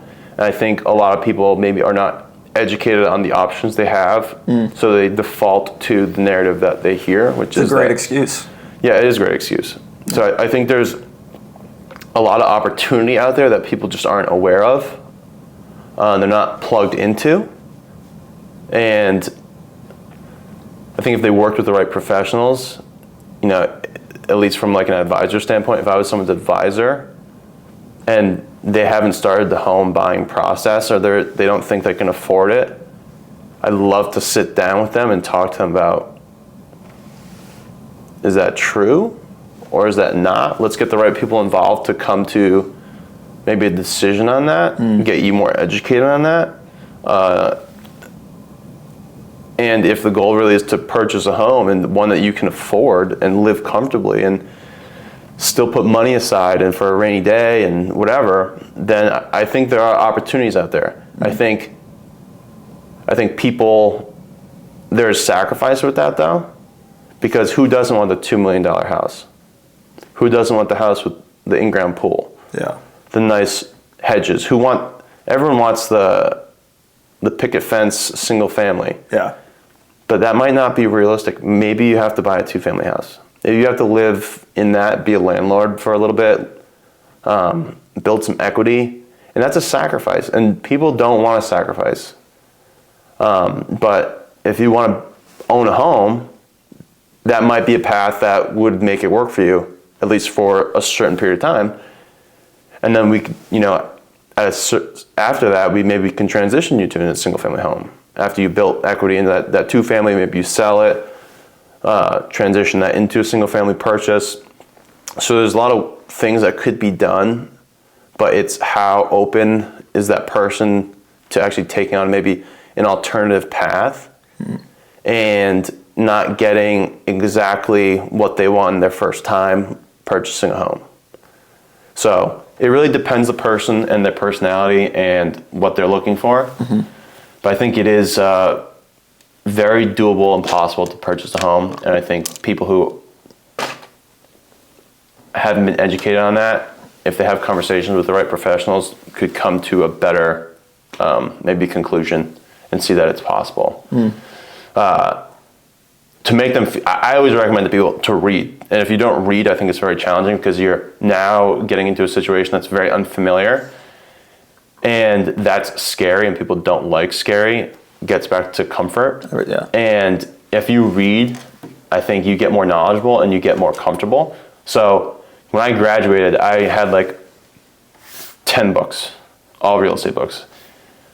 By my 10th book, I was reading this. I was on a family trip with my family, visiting family in Ohio.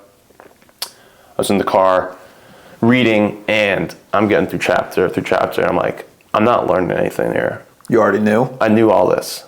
So I took that as a sign that you're ready. I still remember we were renting a van because there's 5 of us, a little bit more comfortable in the minivan. And I'm in the back and I'm reading it and I'm like, I could write this book. I'm good. I love that, what you just said. You got to your 10th book and I know it. You've solidified your knowledge. Mm-hmm. I think that's an approach you could take in almost anything. Yeah, no, absolutely. Yeah, absolutely. And I think maybe as just someone who wants to be a home buyer, maybe they're not going to do that because that's a lot of effort. But I'm looking at it from like an investment, long-term financial play for my life. So I want to be educated on this. Yeah, and I can even bring this back to that real estate class. Why were you the most successful student he's ever had? You've always been passionate about this, right? From my perspective, I've always mildly been interested in real estate because I know the opportunity that comes with it. When I took that class, I'm probably on the lower end of that spectrum. Okay. Mid-tier, whatever you want to call it. I think I got an A, to be honest. There you go. I don't know. But long story short, I think that goes back again within our theme of you are so passionate about this that you can read those 10 books. You could be that best student because you from a young age knew this is something that interests me and I love it. If I threw you into a class that you didn't care about, had no interest, and that could be, I don't know, anything, for example, would you have been that top performer? Yeah, right, probably not. So it's kind of the same theme again where follow what you're passionate about. And that's why you're successful in that realm. And that's why you read 10 books. And that's why the average individual interested in real estate isn't going to do all that you did. Right. Because the passion isn't necessarily there. Yeah. Continue. I kind of cut you off. No, it's fine. And I think that to add to that point, that's okay to not have that passion and not have that foundation of knowledge. But it makes it even more important to work with the right people if you're going to get involved in something like real estate, because it is a long-term commitment, and it's you want to be surrounded by professionals who know what they're doing and acting, with the highest of service, and they can perform. Agreed.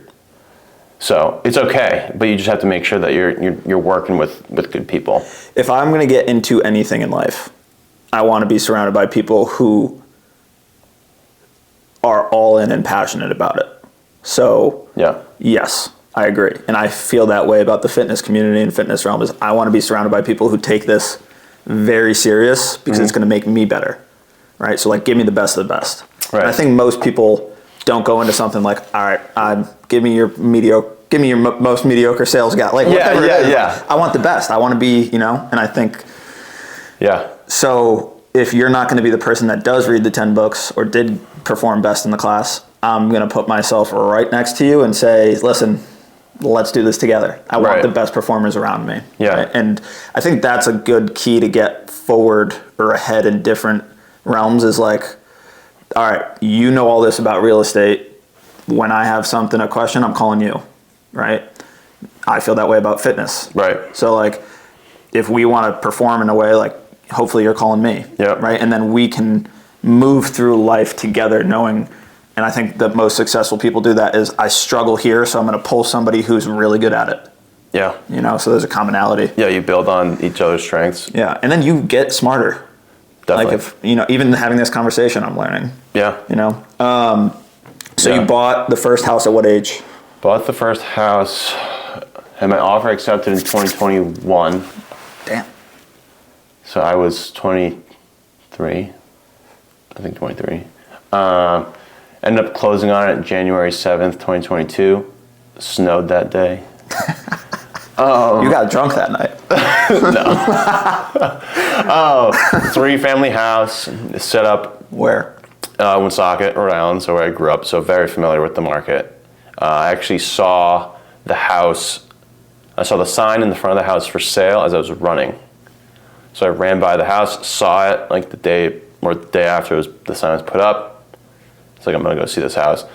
So at the time, I worked with my cousin who's a real estate agent.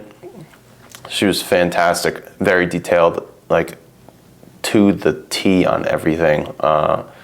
So she was great to work with. I didn't have my license at the time, and she had been doing it. So I was very, very pleased to work with her. So the day, I went to see 2 houses this day. One was, I want to say $220,000 2-family. Shithole. Like, needed everything. Would have been a complete gut job, demo job. So coming off of like seeing that was the first house we toured on this day, and then toured the house I ended up purchasing. Needed more like cosmetic type of improvements, but it had a house in the front. It's like a single family, like Victorian house in the front. And then in the back it had a 2-family, so a first floor unit, a second floor unit, all in the same lot. So the lot's considered a 3-family house, even though it's 2 houses. So it had a good, for me at the time, I looked at like I could live in a house, I'll have my privacy, I'll still get the benefits of a multifamily, I'll rent out the 2 back. I ran my numbers, again, analytical, putting in like estimates of rent, what I could get, like me living there, what I would have to maybe contribute to paying for the house. When I moved out, what would it look like, right? Because you have to consider, if you live there, what are you paying? Are you paying? When you move out, what can you get? Like, is the house going to be self-sufficient, or are you going to be making money? So you have to like kind of think through the different scenarios of that 30-year, because more than likely you're not going to be living there the whole time. So what does it look like when you're no longer living there? And I think Victor was planning on moving to Providence with Garrett. I was like, I mean, want to live with me?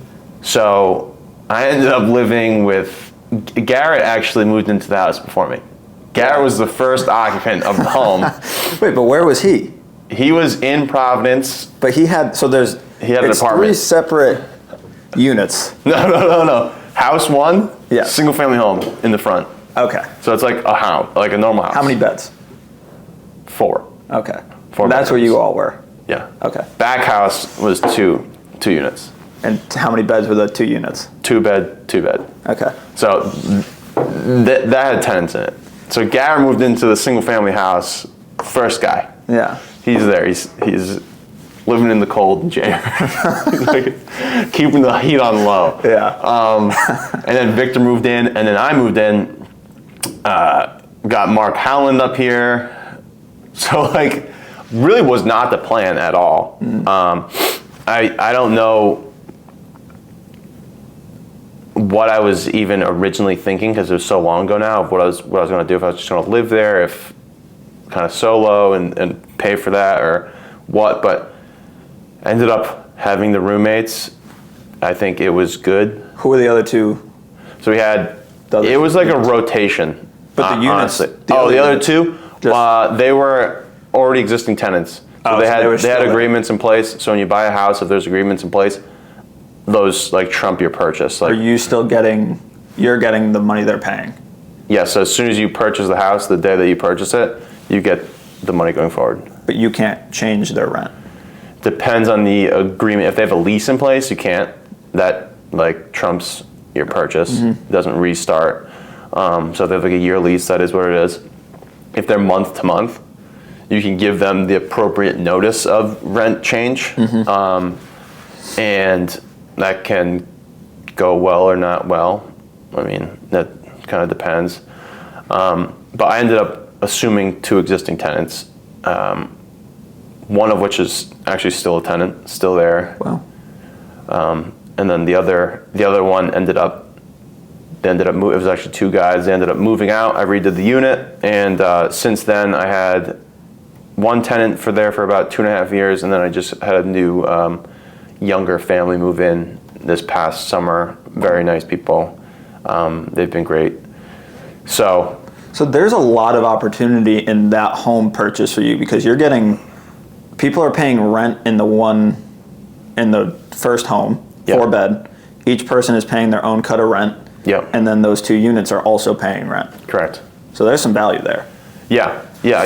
So at that time, I bought the house for $385. My interest rate at the time, I essentially caught interest rates while they were still at their low of COVID, and I got probably like the last month of them really being where they are and what were we're they? at. They were high 2s. Wow. Low 3s.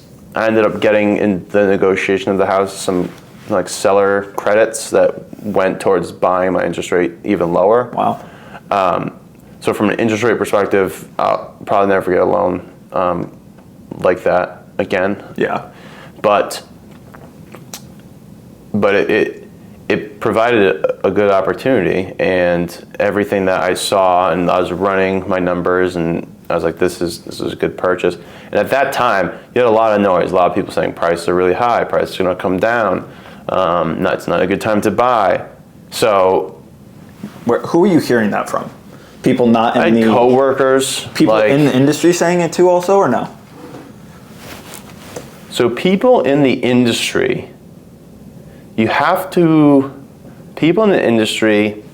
be careful with that. Why? Because you don't want to be an advisor, and a lot of people, so the brokerage I'm at, Engel and Volkers, we're real estate advisors, more of a global luxury brand.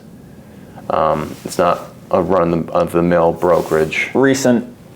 Recently, you've been there. Yes. Congratulations. Thank you.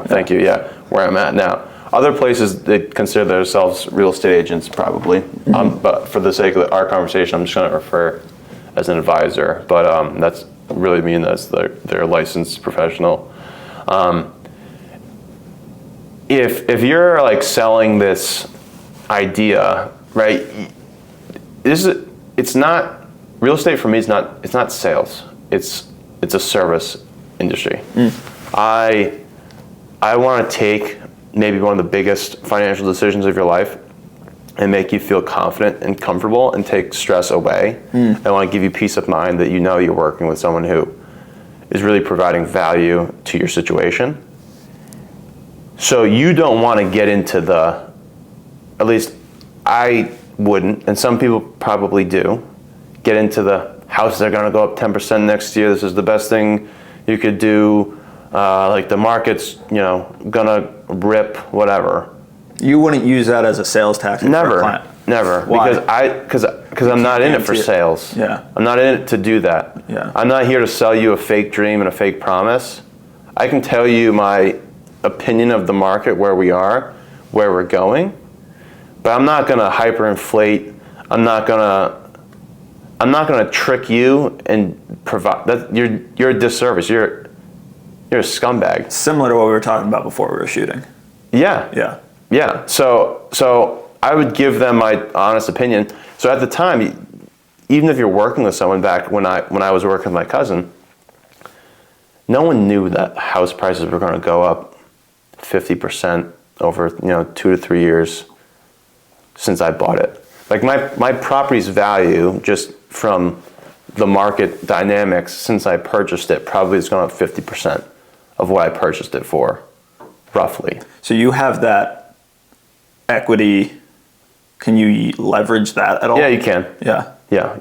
So if you sold it, obviously it'd be like cashing out on that equity. Yeah. But you can use the value of the property. You can. To purchase and loans for other properties, or no?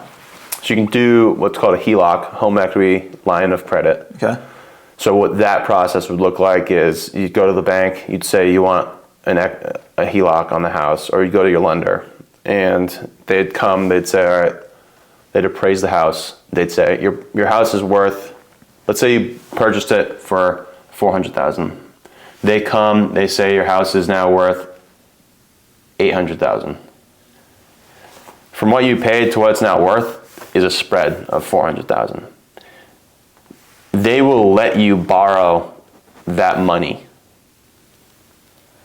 If you owed $300,000 on the house, does that increase the spread or no? So your original mortgage on the purchase for when you bought it at $400,000, that will stay. Okay. That will be independent. Got it. You now can access the equity that just from market appreciation through the HELOC. It doesn't even have to be the same lender. It could be a different bank. And they won't let you value the whole thing. Like they won't let you access the whole $400,000, but they'll let you access some percentage of the equity. Let's say it's like 80% of the whole thing. Damn. So you can then take that money out. It's not considered income because you're borrowing it. So you're actually a key part of this is you'd be paying interest on that interest payment, and you have to pay it back at some point. Mm-hmm. So like you could pull, let's say of that $400,000, let's say you could pull $200,000. You could take that, you could take that $200,000 and go use that to put another down payment on a house. But you're gonna have to pay interest on this $200,000. So it's giving it provides you liquidity and cash, like to be able to do things with, but how you use that and what your strategy is variable. What's the difference between taking the $200,000 from the value in the property and me just going to the bank and taking out a $200,000 loan? Is the $200,000 loan they wouldn't let you do. They just wouldn't allow it because you don't have any collateral. Yeah, right. So there's market value into, like, there's justification as to why they're letting you borrow this money. Why people lend money. The house. Yeah. I mean, I'm sure you could maybe get a bank to lend you $200,000, but like you can't just walk in there today and say I want $200,000. You're like, what? Why? For what? For what? What are you going to give? What are you talking about? Yeah. I'll test that later today. Yeah, we can stop by. We're getting sushi. On the way to sushi. We're eating it alone. No. So yeah, like at the time, I don't think anyone knew where the market was going. I mean, you can look at the macro like impacts of what affects the market and maybe where it's going to trend. Like currently, I would say the market is in like a neutral state where housing often has like these spikes and then like consolidations of like stability. Yeah. And then there's usually other economic pressures where you see like this huge increase. So I'd say like we just saw a very hot period in the housing market, and we're probably going to get back to more historic averages in terms of what the market's going to do year over year. So for the most part, it moves pretty close with inflation. So like if inflation is 2%, housing on average is around 2.5 to 3%. So it's like beating inflation. So housing is great from like even an inflationary like perspective. Like if you have $100,000 and you leave in the house in a bank account, it's really losing value. Yeah. If you put $100,000 into a home purchase, because of inflation and other economic pressures, the value of your house is probably going to go up, which means that you're making that percent that the house is going up on the $100,000 that you invested. So you have like market appreciation that is giving you a return on like your investment.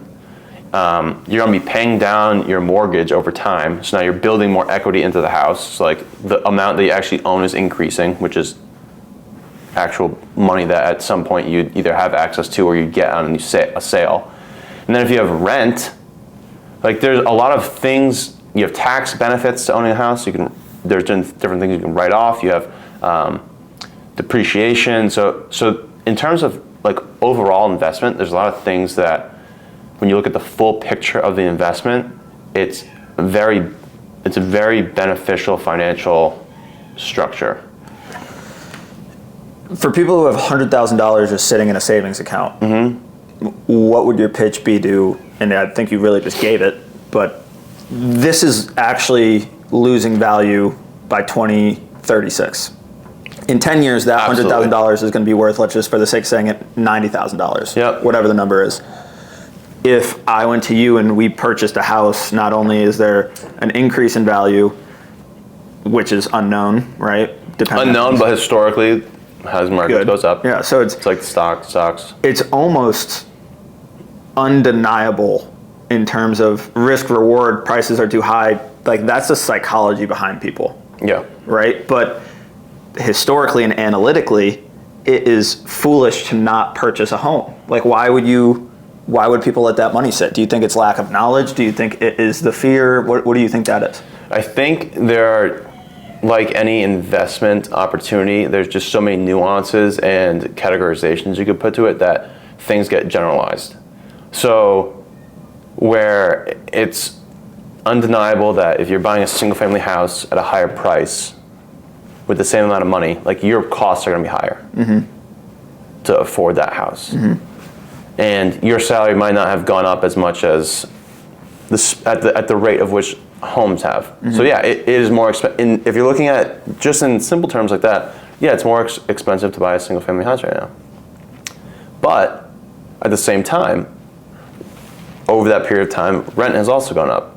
So if you had and this gets back to good debt and bad debt, if you had a multifamily house, let's say it's a 3-family or a 4-family, and the rents pay the entire mortgage, and there's a few things you have to take into account. You have to take into account the principal, which is like actually building, the principal is part of your mortgage payment. That stands for the amount of the mortgage that is actually going to the house equity. So you have principal and interest.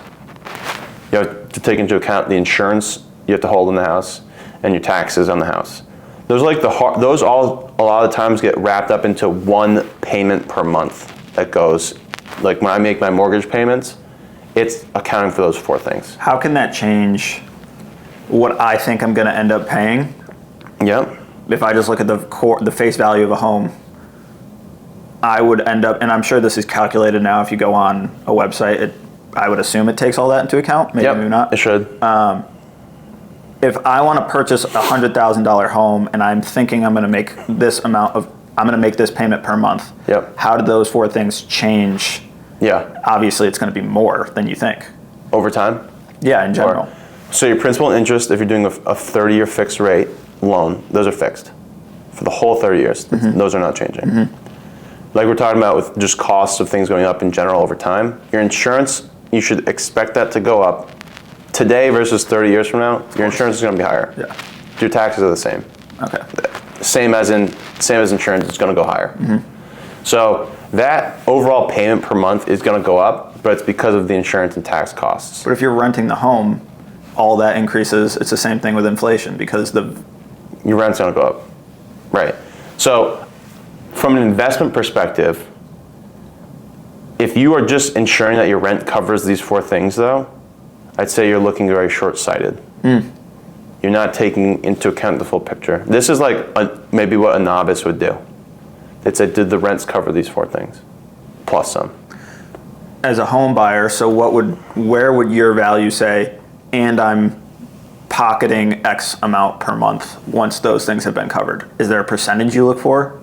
Yeah, so that's a good question. So after these 4 things, you need to think about, before you even get to how much money per month maybe you can make or you want to make, you have to think about what other costs would arise owning a house. Miscellaneous. Right, you have to pay your water. You have to pay your sewer. Right, these are normally in a lot of communities, these can vary. You might have a septic system, so you're not paying sewer. You might have a well where but in a lot of communities you have public sewer, you have public water, you're paying for those. Those are services. If you don't pay those, you could go into a process with the town where they're trying to foreclose on your house, you're going to a tax sale, all these things. So these are things you can't just not pay. Mm-hmm. So these are additional things that you have to average out over a monthly basis, right? So, all right, so that's you have to consider that. You have to consider that there are maintenance and service related things you have to do for your house. You have to take care of the yard. You have to take care of the plowing and the shoveling. You have to account for, if you're doing rentals, you're going to have vacancy at some point. Mm. You have to account for the roof has only so much of a lifespan, the heating system, the appliances, there's normal wear and tear. So you have to try to figure out what are realistic and accurate costs for those things on a monthly basis. And then you take all of that and then you say, this is what, to own this house and actually take care of it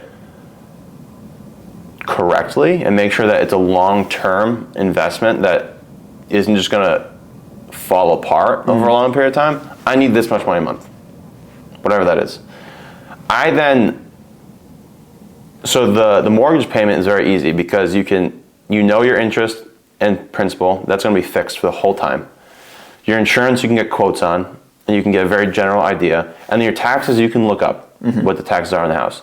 So you can get those. Sewer and water, you can get very generic estimates. Some places have fixed sewer rates, so you can get that. So these are from an analytical perspective, very easy things to plug in with high accuracy. Mm.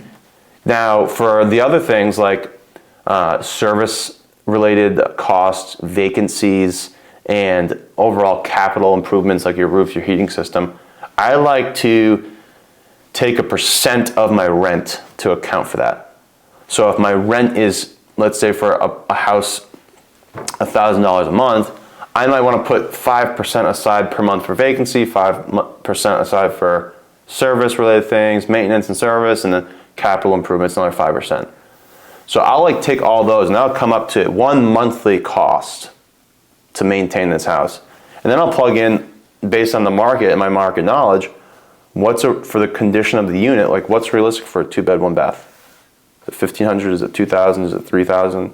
That's right. Excluding all that information. So these are all costs. So you'll put that into. So these are all I have my own sheet, and you can get sheets, and people have their own sheets, but they're all pretty similar for the most part on a standard multifamily purchase. You have your costs, and then so that's your expenses, right? You look at it as a business. I look at my houses as businesses. I have my expenses, and then I have my income. The only thing that's generating me income is the rent. Mm.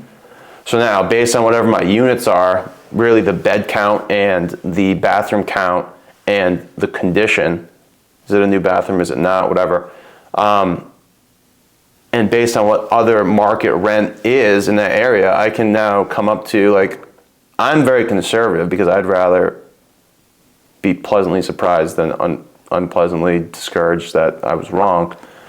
So I'll do a conservative, this is what I could get for rent, $1,500, $1,800, whatever it is for each unit, and now I have my total income. does my income cover this first? Like that's just a sanity check. If it doesn't cover this, Not even a question. I'm not interested. Yeah. From an investment perspective, maybe if I'm living there, Different. maybe different. Yeah. And then on top of that, you need to consider this is a living, breathing thing. Like, right, you're interacting with tenants. You have a house. There's different things that you need to be conscious of. It takes mental capacity just to manage it and be conscious of everything going on. So even if it made $200 on top of that, is that worth it for me? Like maybe it is, maybe it isn't.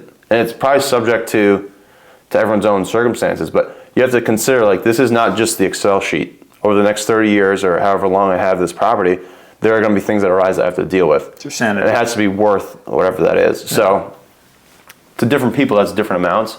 I think I've heard a lot of the times people say, I know you should try to get $150 a door profit a month. So if you had a 3-family, you'd want $450 a month. And then over the course of the year, you're looking at, over $5,000. Mm-hmm.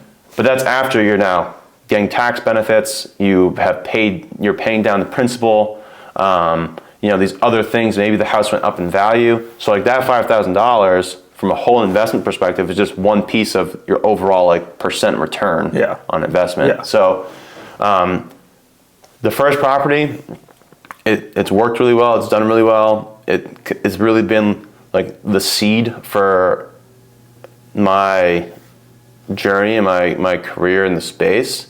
And it's because I took an educated risk and I did something I was knowledgeable on it. So I really encourage other people to do it because I grew up thinking it can benefit me.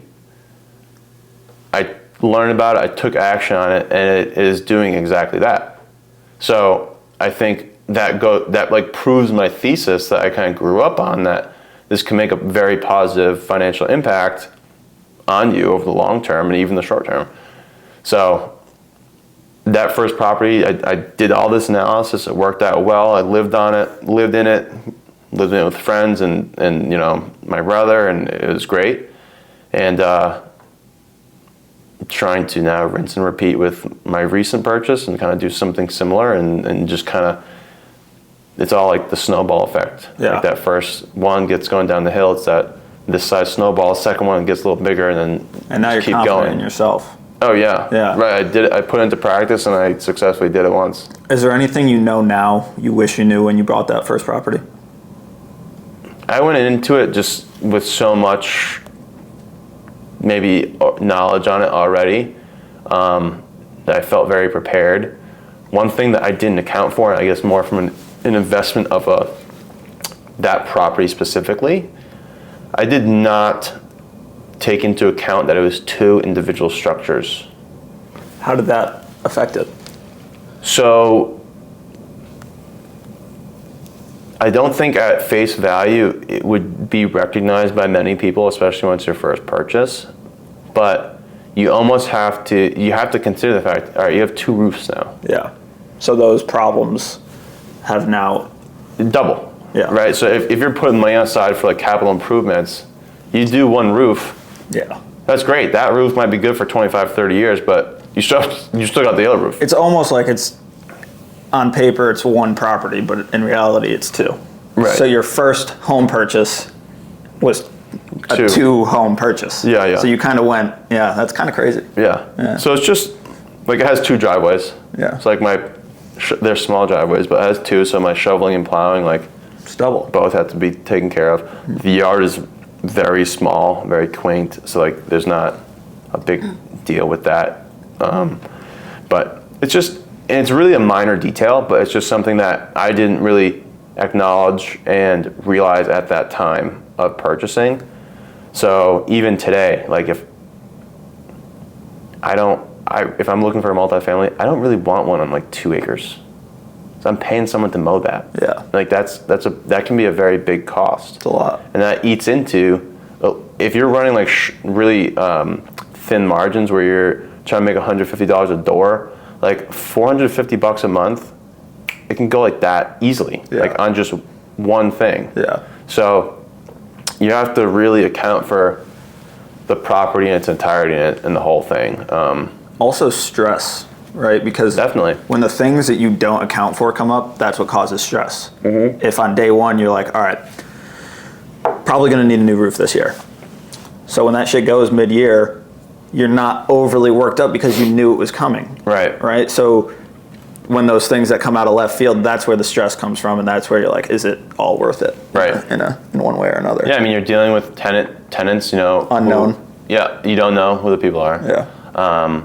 I would say it's actually nice because you are now forced to meet new people, and a lot of the people I've met are very nice people. Yeah. And I think a lot of people don't always think about that, or maybe you wouldn't have talked to this person if you maybe weren't in this position. So like my new tenants especially are a great example of people I never knew came from nowhere. I saw like my listing and they came and like they're great. Yeah. So you're interacting with strangers. Yeah, interacting with new people. But yeah, I mean it's the first property really got it going, and I'm building off of that. Yeah. So I'm excited for that. Hell yeah. That was very in depth. Yeah, I get. Sorry, I kind of get going into I love it though. I think that's actually going to be a very valuable. Like, I think I'm going to even clip that whole portion and do something separate, because I think that's so informative for people. Yeah. That if I was in college and I was like, imagine you're 16 years old and you haven't read those books yet and you haven't taken that class yet. That whole spiel you just went on, we could post that and somebody could see that and be like, wow, I just got all this knowledge for free. Yeah. Yeah, like, definitely. Even me just sitting here, unbelievable. I want to take a quick break. I got to piss. I'm going to let the dog out, and then we'll get into some more, like, I want to talk about marathon stuff. Marathons. We're back. We're back. Jet's here. So, for you, and having, the athletic background, the analytic point of view, where does fitness, health and wellness, where does that fit into your lifestyle? Where does the challenge of signing up for a marathon, where does that fit in? Because I feel like you have so many avenues where you're successful, and however you want to define the term, in different areas. What the hell made you go, I want to run a full marathon, I want to challenge myself, I want to push myself to this limit and see if I can do it? Especially coming from a place of success in other realms. It's like, all right, here's the next challenge. Yeah. I think one thing I touched upon earlier is my personality being very disciplined and determined and like focused. So when it comes to really where I've kind of performed from an athletic perspective, since no longer competing like in basketball or baseball, has been running. And I think what I have come to enjoy about running is the fact that it is very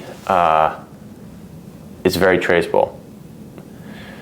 And I think it makes it easier for me, given my background, because it makes me be able to put certain things into practice that where weightlifting, sometimes I struggle to find maybe the right balance or have a way to validate that what I'm doing is right, or like the outcome is on its way.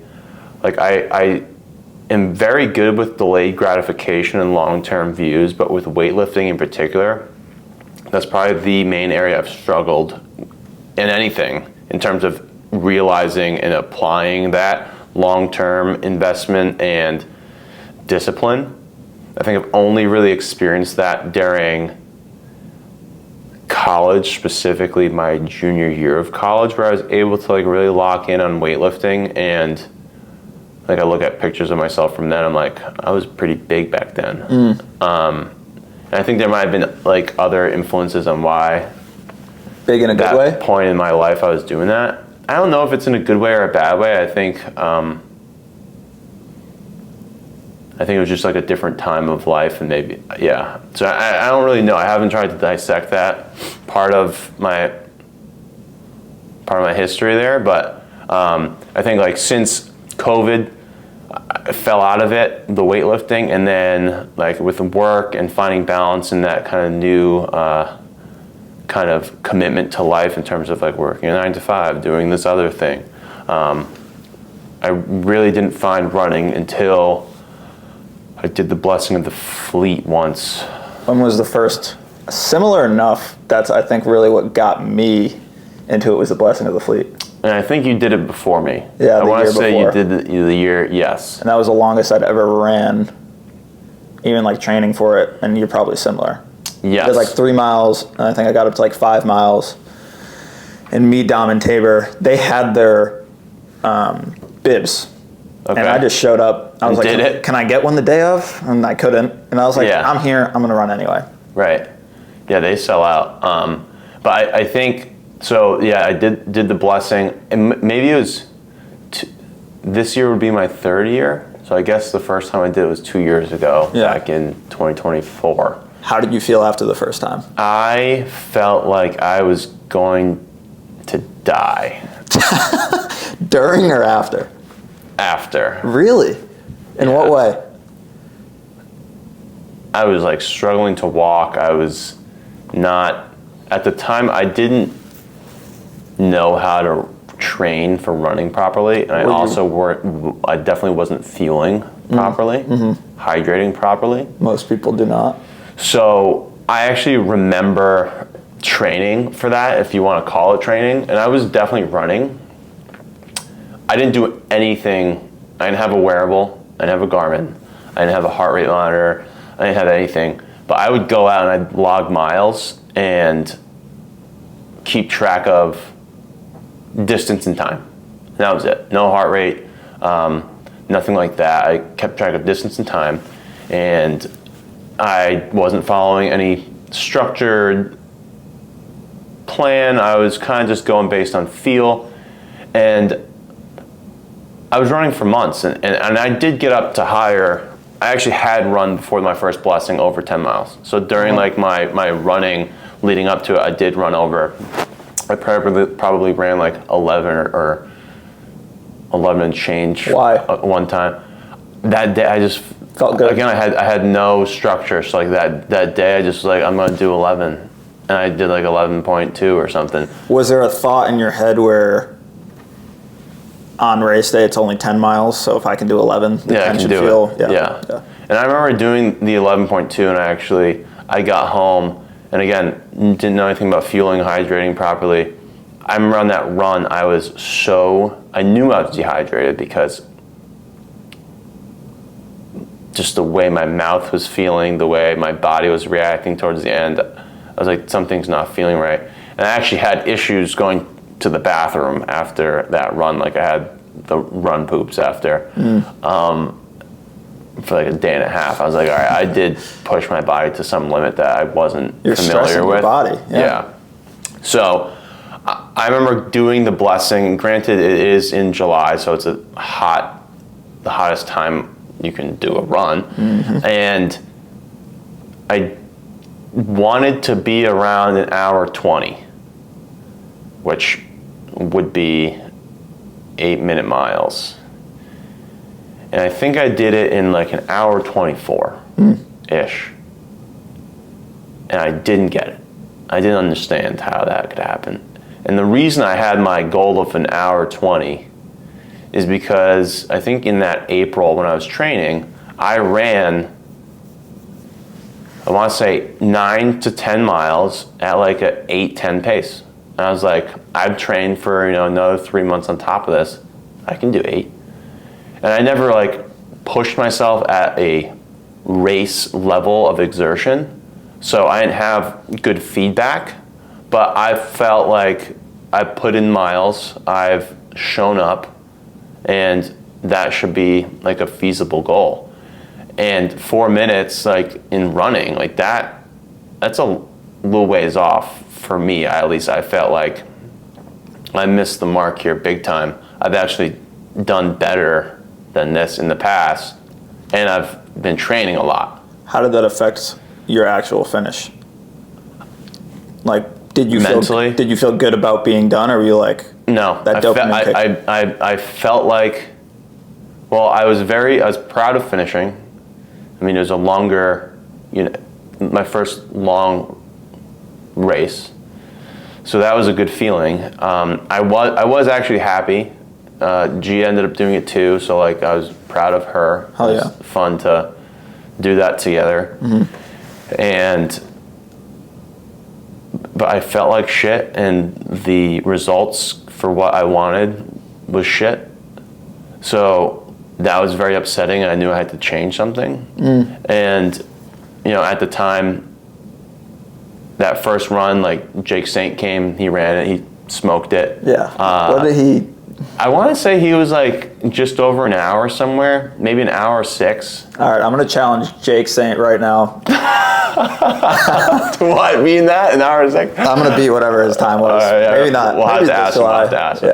Yeah. It was fast though. I remember. I think he's like his toes were bleeding. Good. I like to hear that. So like he ran it. Tabor ran it. Dom had run it. Liam. So like a bunch of guys. And Dom was training for it. I think in a more disciplined way, and I think he got good results, because I remember he had run it that first year with you, and I think he saw like a significant performance increase. Yeah. And I was like, wow, like that's awesome. Like that someone over the course of a year, again with the premise of being disciplined and dedicated, can perform that much better than what they did prior. So, that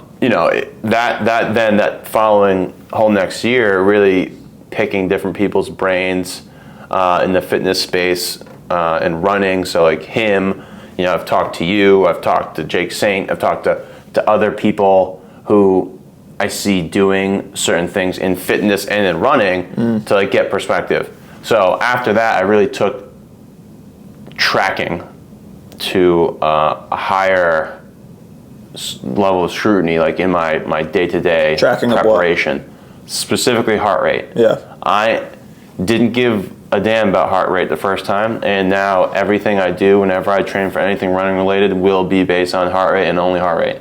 And doing low heart rate running for 80% of my miles a week, that is what I will do. And I think it is hard to do, and it takes a level of discipline to do that I wasn't prepared for that first time, and therefore I did not do that, and I didn't get the results. So I pivoted and I said, all right, I'm gonna get the heart rate monitor. I'm going to focus on like my Garmin, my wearable, and what that's tracking, and I'm gonna try to follow a program. And I think that was kind of when I started getting introduced to BPN and Nick Bear. Yeah. And downloaded one of like their apps that had different programs for whether it's a half marathon or full marathon, intermediate, beginner, different levels. And I pulled one of those and started training for a half marathon this 2025, this past spring. So I figured, all right, let's train for a half. Already did 10. Felt like shit, but I can do it. And I'll train in a different manner, maybe a more disciplined manner. Someone who I just saw get results training in this manner, let me try that out. Yeah. And I started doing that, started learning more about BPN as a brand, Nick Bear, and like their whole mantra, and fueling and electrolytes and all that. So I started incorporating that more. Going into that half, I want to say I did a 16-week block. I think that the race was in April, so that started back in January, which is, as anyone from New England knows, it's tough to do the running in January and February and even March sometimes. It's been a long couple months. It's brutal. Yeah. And I just focused, and I said I was going to do it, and this is just like setting your mind to something, and I did every single run in that program on the 16-week. I did every single one to a T, and I did not miss one. It didn't matter what. Like, G and I went to New Jersey for a first communion on a Saturday, and as many people know, like, a lot of Saturdays and Sundays are for long runs. Like, this was my peak week. We were going to New Jersey. We drove the night before after work, 4-hour drive, got in at like 9:30, 10 o'clock, slept. First communion, it's in the morning. So I got up at like 5, not a lot of sleep. I did the longest run I had done. That was a 13-mile run that day. What heart rate? Zone 2? I got smashed. It was supposed to actually be mostly zone 2 with some intervals mixed in, like half mile or like timed, a little bit elevated pace and heart rate. And unfamiliar territory, trying to use like Strava to find a loop that would do 13. I hit the most elevation I've ever had in any run, and it was all at the end, and I was in truly mountains of running, and it was not possible to keep my heart rate for that specific run where it had to be for zone 2, especially at the end. So like in that sense, I didn't achieve like maybe the heart rate goal of that effort, but like I did the effort. Like, despite like the obstacles of, it'd be very easy to say like, I'm not doing it today, I'm gonna do it Sunday. Or maybe I'm gonna do it Sunday and then after a first communion and a lunch and another 4 hours back home, like the odds are like I'm not doing it. So like, that was a priority to get done, and I got it done because I committed to doing that. So I followed the whole thing, and I don't even care about the times, but I know that I was very happy with my half. And I want to say it was around a 7:30 pace. So to see the structured 16 weeks for a half marathon, I smoked 8 minutes, where the previous year just doing 10 miles, which is still a long way, and like probably training for a similar duration but with really no structure, just kind of based on feel, I was dying, and I did 8:10. Like, I did that 7:30-ish area on the half, and I felt strong. I felt good. Like, after that performance, my body felt good. I didn't have issues. So I think it reinforced for me this different approach of how I was going to train. It justified systems. Absolutely. Right? Yes. And I think that, again, applies to almost everything and everything we've talked about. How did you feel after that 13 miles when you were in that environment? Because I'm so curious. You are in a new environment. You have, like, you're traveling with your girlfriend, and you still got it done. Was the rest of that day like, I am the man? Like, what was your mindset like for that day? I felt really good. Like, I felt very accomplished. Yeah. And if I didn't do it, I probably would have felt way worse, because like when you take on a block, especially if it's like a 16-week or more, at that point I was already through 12 weeks or whatever, 13 weeks, and I didn't miss a day. Like, I didn't stay that disciplined and that hardcore to it to like give up now. What if that was week 1? Week 1, knowing me, Would you have? Because I just started. Like, I'm not gonna already bail on this. Like, I'll push out the start a week if anything. But yeah, I think a lot of people would, if it was a week 1 or week 2 scenario, it's like, I'll just make it up. Like, it's early in the training. Like, who cares? Yeah, but you're that into it. It's like, if I'm gonna do it, I'm gonna do it. How did this training block affect your life outside of actually running? Work, relationships, what was your mindset like? What was going into your diet, your routine, your lifestyle? Do you feel you were in a better point of life while you were in that training block? And that's a very broad way of asking it, but do you think when you were training, I was so locked in all these realms? Were your relationships doing better? Were they struggling? Was work doing better? Was it struggling? How did you feel in that regard? A lot of ways I can go with this. I'm going to try to touch on it all. It's your world, brother. I would say, and I heard this recently on Modern Wisdom. It's kind of, yeah, he's great. It was towards the end of 2025 in one of his like end of year kind of recaps, New Year starting type of thing. And he said, your plate is only so big, and your plate is your plate. And you can choose what you put on that plate, but a lot of people have the misconception that you can just like keep stacking on top of what room you have on the plate and like everything's going to be okay.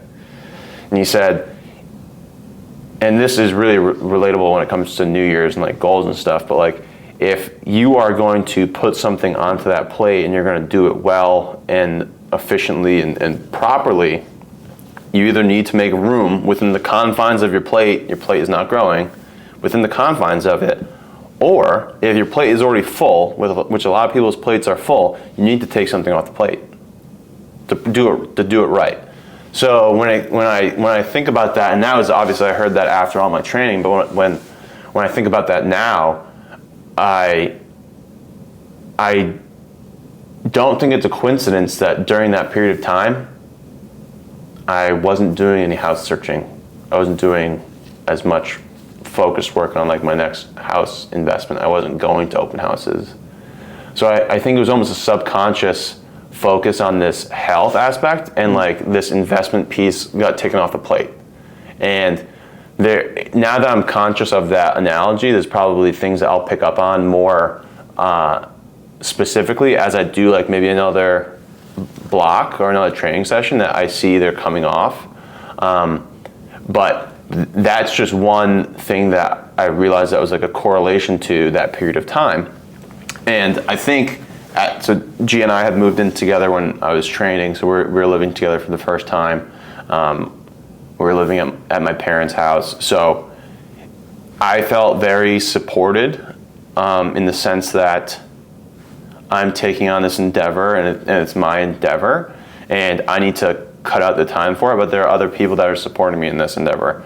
And like a good example is you know, the weekends are what a lot of people look forward to, and I'm blocking my weekend with a long run that could be 2 hours, 3 hours, whatever in a day. And you know, G had pointed out, and I'd do it in the morning. Like I want to get it done. So I would do it in the morning most times, and she'd be like, you know, you're kind of like really tired like the rest of the day. Like your energy is low. Yeah. Which is to be expected. Like when you're doing 15,000 steps or upwards of that on a long run, especially when I did end up doing my block for the marathon training. But, you know, there was a lot of support there because maybe I'd come home and like breakfast would be made. Or during the week when I'm fitting in, you know, running on Monday, Tuesday, Thursday, Friday, with my work schedule, I just start work early. So like fitting the run in before that was just not always feasible, especially as runs were getting longer later in the block. Yeah. And like maybe needed track workouts, right? It's challenging to do sometimes in the morning, like getting access to a track. So I would do it after work, or I'd stop somewhere after work and like bring my bag and change. So even like not having to think about like, oh, how am I going to fit in like cooking dinner? Like I was getting support in that sense. I know both those examples were like food related, but no, but it makes like, sense because that's something that would stop people. Yeah, it's like, oh, well, how am I gonna fit in all, you know, the necessities of the day just from like an eating perspective? Especially it goes hand in hand with what, like that's such, you just burnt 1,500 calories. Yeah, like I need fuel, and right. You're saying even like you're getting home, you're not having energy on that Sunday. It's like, well, you just burnt so many calories, and now you need to refuel so that you can hopefully be somewhat of a functioning human. Right. So like I got a lot of I'd say a lot of support, and that made it more doable and reinforced the fact that I could do it, and I had people looking out for me taking interest into the goal. but also conscious of like my own plate. Like while they might have assisted in those day-to-day preparations of what you need to do, like just to live, like there were other things in my life that I had priority of, like with investing or real estate, but it was taking like a back seat. Yeah.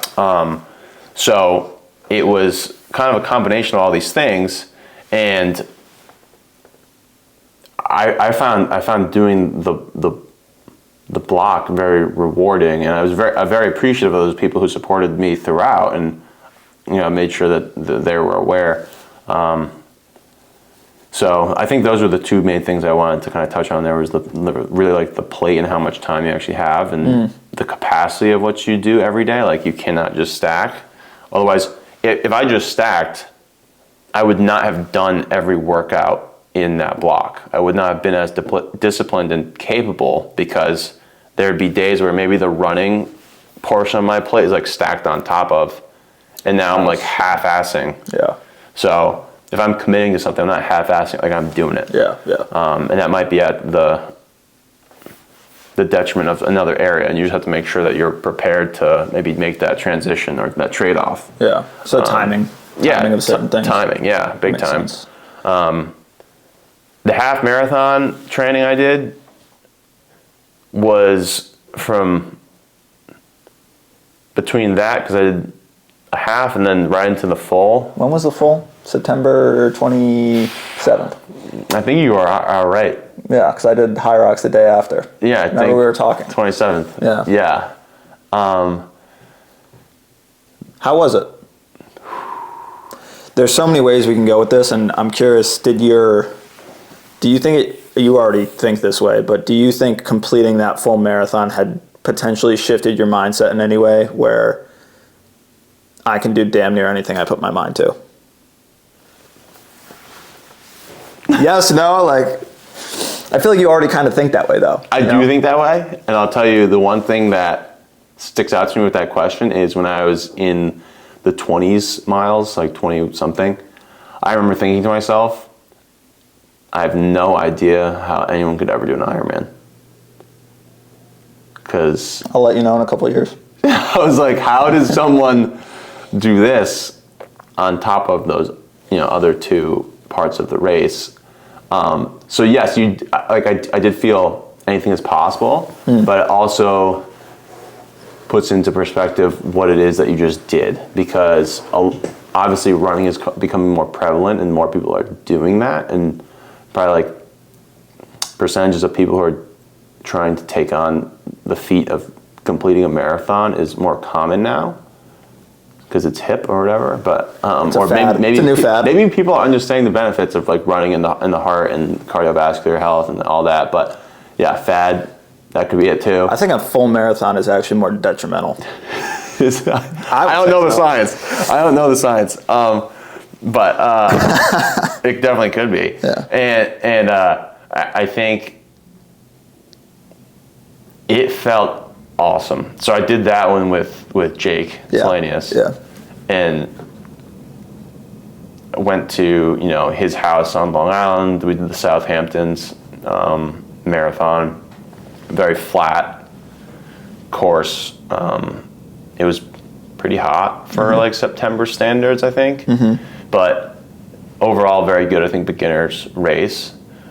I remember, first night before we went out to eat, we got chicken parm. We got chicken parm, pink vodka sauce. Fire. Delicious. But I stuffed myself thinking like, all right, like I'm going to continue my carb load here and this is the end of it. And I was so upset in the morning because I could not go to the bathroom. And I felt like I just had like a rock in my stomach, which I guess isn't uncommon because I wasn't eating like a lot of leafy greens or like anything that would maybe push the digestion and clean me out. But caffeine in the morning though, didn't? I did. Yeah, interesting. I just didn't have to go. And but got to the race, felt like $1 million. Like the first 10 miles, I think I was trying to start around an 8-minute pace I haven't looked at like my splits recently, but I felt really strong. And I remember like kind of creeping down into like the 7:30 per mile, and I was maintaining that, and we were sticking together for a lot of it. And then it wasn't until mile 19 or 20 where I did feel like cramping, and things were falling apart at that point. But it wasn't at the detriment of time until then. But I felt good because I did my fueling before. I did my fueling in the morning, and then I, through my training, realized that on these long runs, I don't like holding a water bottle, but I needed water. Like when I did a lot of my running on the bike path near my house at the time, and I'd get to like mile 14 and my mouth is drying out. Like I have no access to water. I'm like, I need something. Yeah. So I ended up buying like just a sleeve bottle. Yeah. And what I like about my approach, it was probably like halfway through the full, and I was like saving this. I'm like, I'm not drinking it. Like I'm saving it for when I need it. So I was just drinking the water stations, and I was like, fuck this. So I started drinking it, I finish it, and then when I got to new water stations, I would take off the cap, and I had these good Lulu shorts with like a pocket, so I'd put like the cap in my pocket, because otherwise I'd have to hold it. Yeah. Put the cap in my pocket, I'd grab like a water, fill it till it's good, I'd actually probably just leave the cap and like leave it open, and I'd grab another water, and then I'd drink this, and then I'd have like a full till the next water station, and then I'd put the cap on. So that was like my tactic that I figured out like halfway through the race. I'm like, I like this. Yeah. So I was definitely getting liquids. I don't think I got enough electrolytes. So I was really getting the water. Yeah, I was just going where I should have been mixing in Gatorades and salts, and I had like my gel packs. I should have brought like maybe a couple more of those. I think I had like 6 or 7. But I remember this one woman, and it was like probably mile 16 or 17. She's at the end of her driving. She's like, I have one banana. Like, want a banana? I'm like, don't want a banana. And I probably should have taken the banana, and I didn't. But I started cramping, and I didn't stop. I just modified my running a little, and I had to slow it down at that point in time. And I just kind of tried battling through it, and from 19 is when I felt it, mile 22 is when it was really like present the whole time. And there'd be moments as I was running where like it was there the whole time, especially in like the ball of my calf, the ball of my thigh was where it was really tightening, and then in my calf. So it would almost come in like sharp waves where I felt like I'm about to pull something and be done. And I'd almost like have to gimp along. But I don't know, I powered through it. I think I did like around a 3:45. Yeah. I think I definitely could get below 3:40 if I did another block. You have something coming up. No? Do I? Do you not? Is it New York? Didn't you send something the other day? Yeah. I'm not in yet. So I put in some for the lottery for NYC, which isn't until November. Yeah. But I'd love to get into, I think it'd be a cool one to do. Yeah, for sure. But I don't know, you learn a lot in those last 5 miles. I mean... Where does your mind go for you? What were you thinking about? I was thinking just about not letting myself down. Yeah. And especially with those crampings and muscle spasms, it's like, maybe I should have stopped and tried to like roll out or rub it out, but in my mind, again, the analytical piece of me, I was like, every second I stop to do that is a second on my time. And maybe in the long term, me rolling out and taking 30 seconds or something would maybe net me 35. Yeah. But that wasn't maybe the mindset I had at the time. Yeah. Yeah, like take the time now, address it, and then you can like go faster. Right. But I didn't think of it like that, and I'm not sure if I did the right thing or not, but I was just hyper focused on my time. I'm like, I need to keep going, because I had such a good performance to this point, and I was very happy. And if I start having 2 minutes off my pace these next 4 miles, like that crushes the overall. Yeah. So I try to just push them through. Yeah, I feel metaphorically that I tend to search for meaning in different whatever it is. I don't know, it's just how I am. And I think like marathon running is the embodiment of life. You could look back at everything. I could have done this and done better. And who am I when everything in my head, this is why I think I got so into running, and I'm curious how you feel about it, but a hard training block, a hard day, you don't want to do it, you go do it anyway. I think that pours into other cups of life. But a point for me, and I felt this so aggressively during a half marathon, I think it was my first half marathon, and 7 or 8 miles in, and like my brain is screaming at me to stop running. Screaming. And there's like 2 voices in my head just going back and forth. Like I like to tell myself like ring the fucking bell, bitch. Like I'm talking shit like the SEALs kind of thing. Yeah. And it's just so like which one is gonna win? You know, and then when you get to the finish line and you were able to tell the louder voice that was like screaming to stop, to shut up, like you feel so good. Oh yeah. And I think you can experience that in so many different realms, whether it's business, relationships, fitness.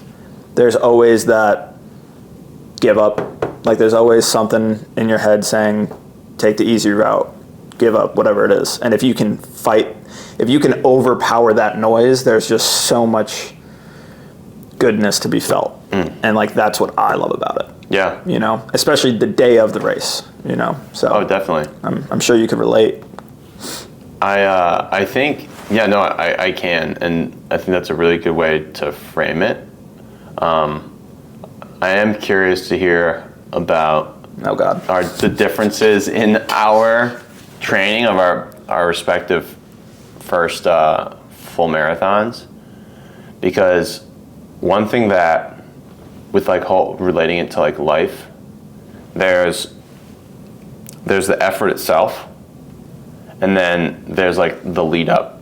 So like I feel like the whole thing is like the journey. Yeah. And you can think of it in like your metaphor, like to the journey of life too.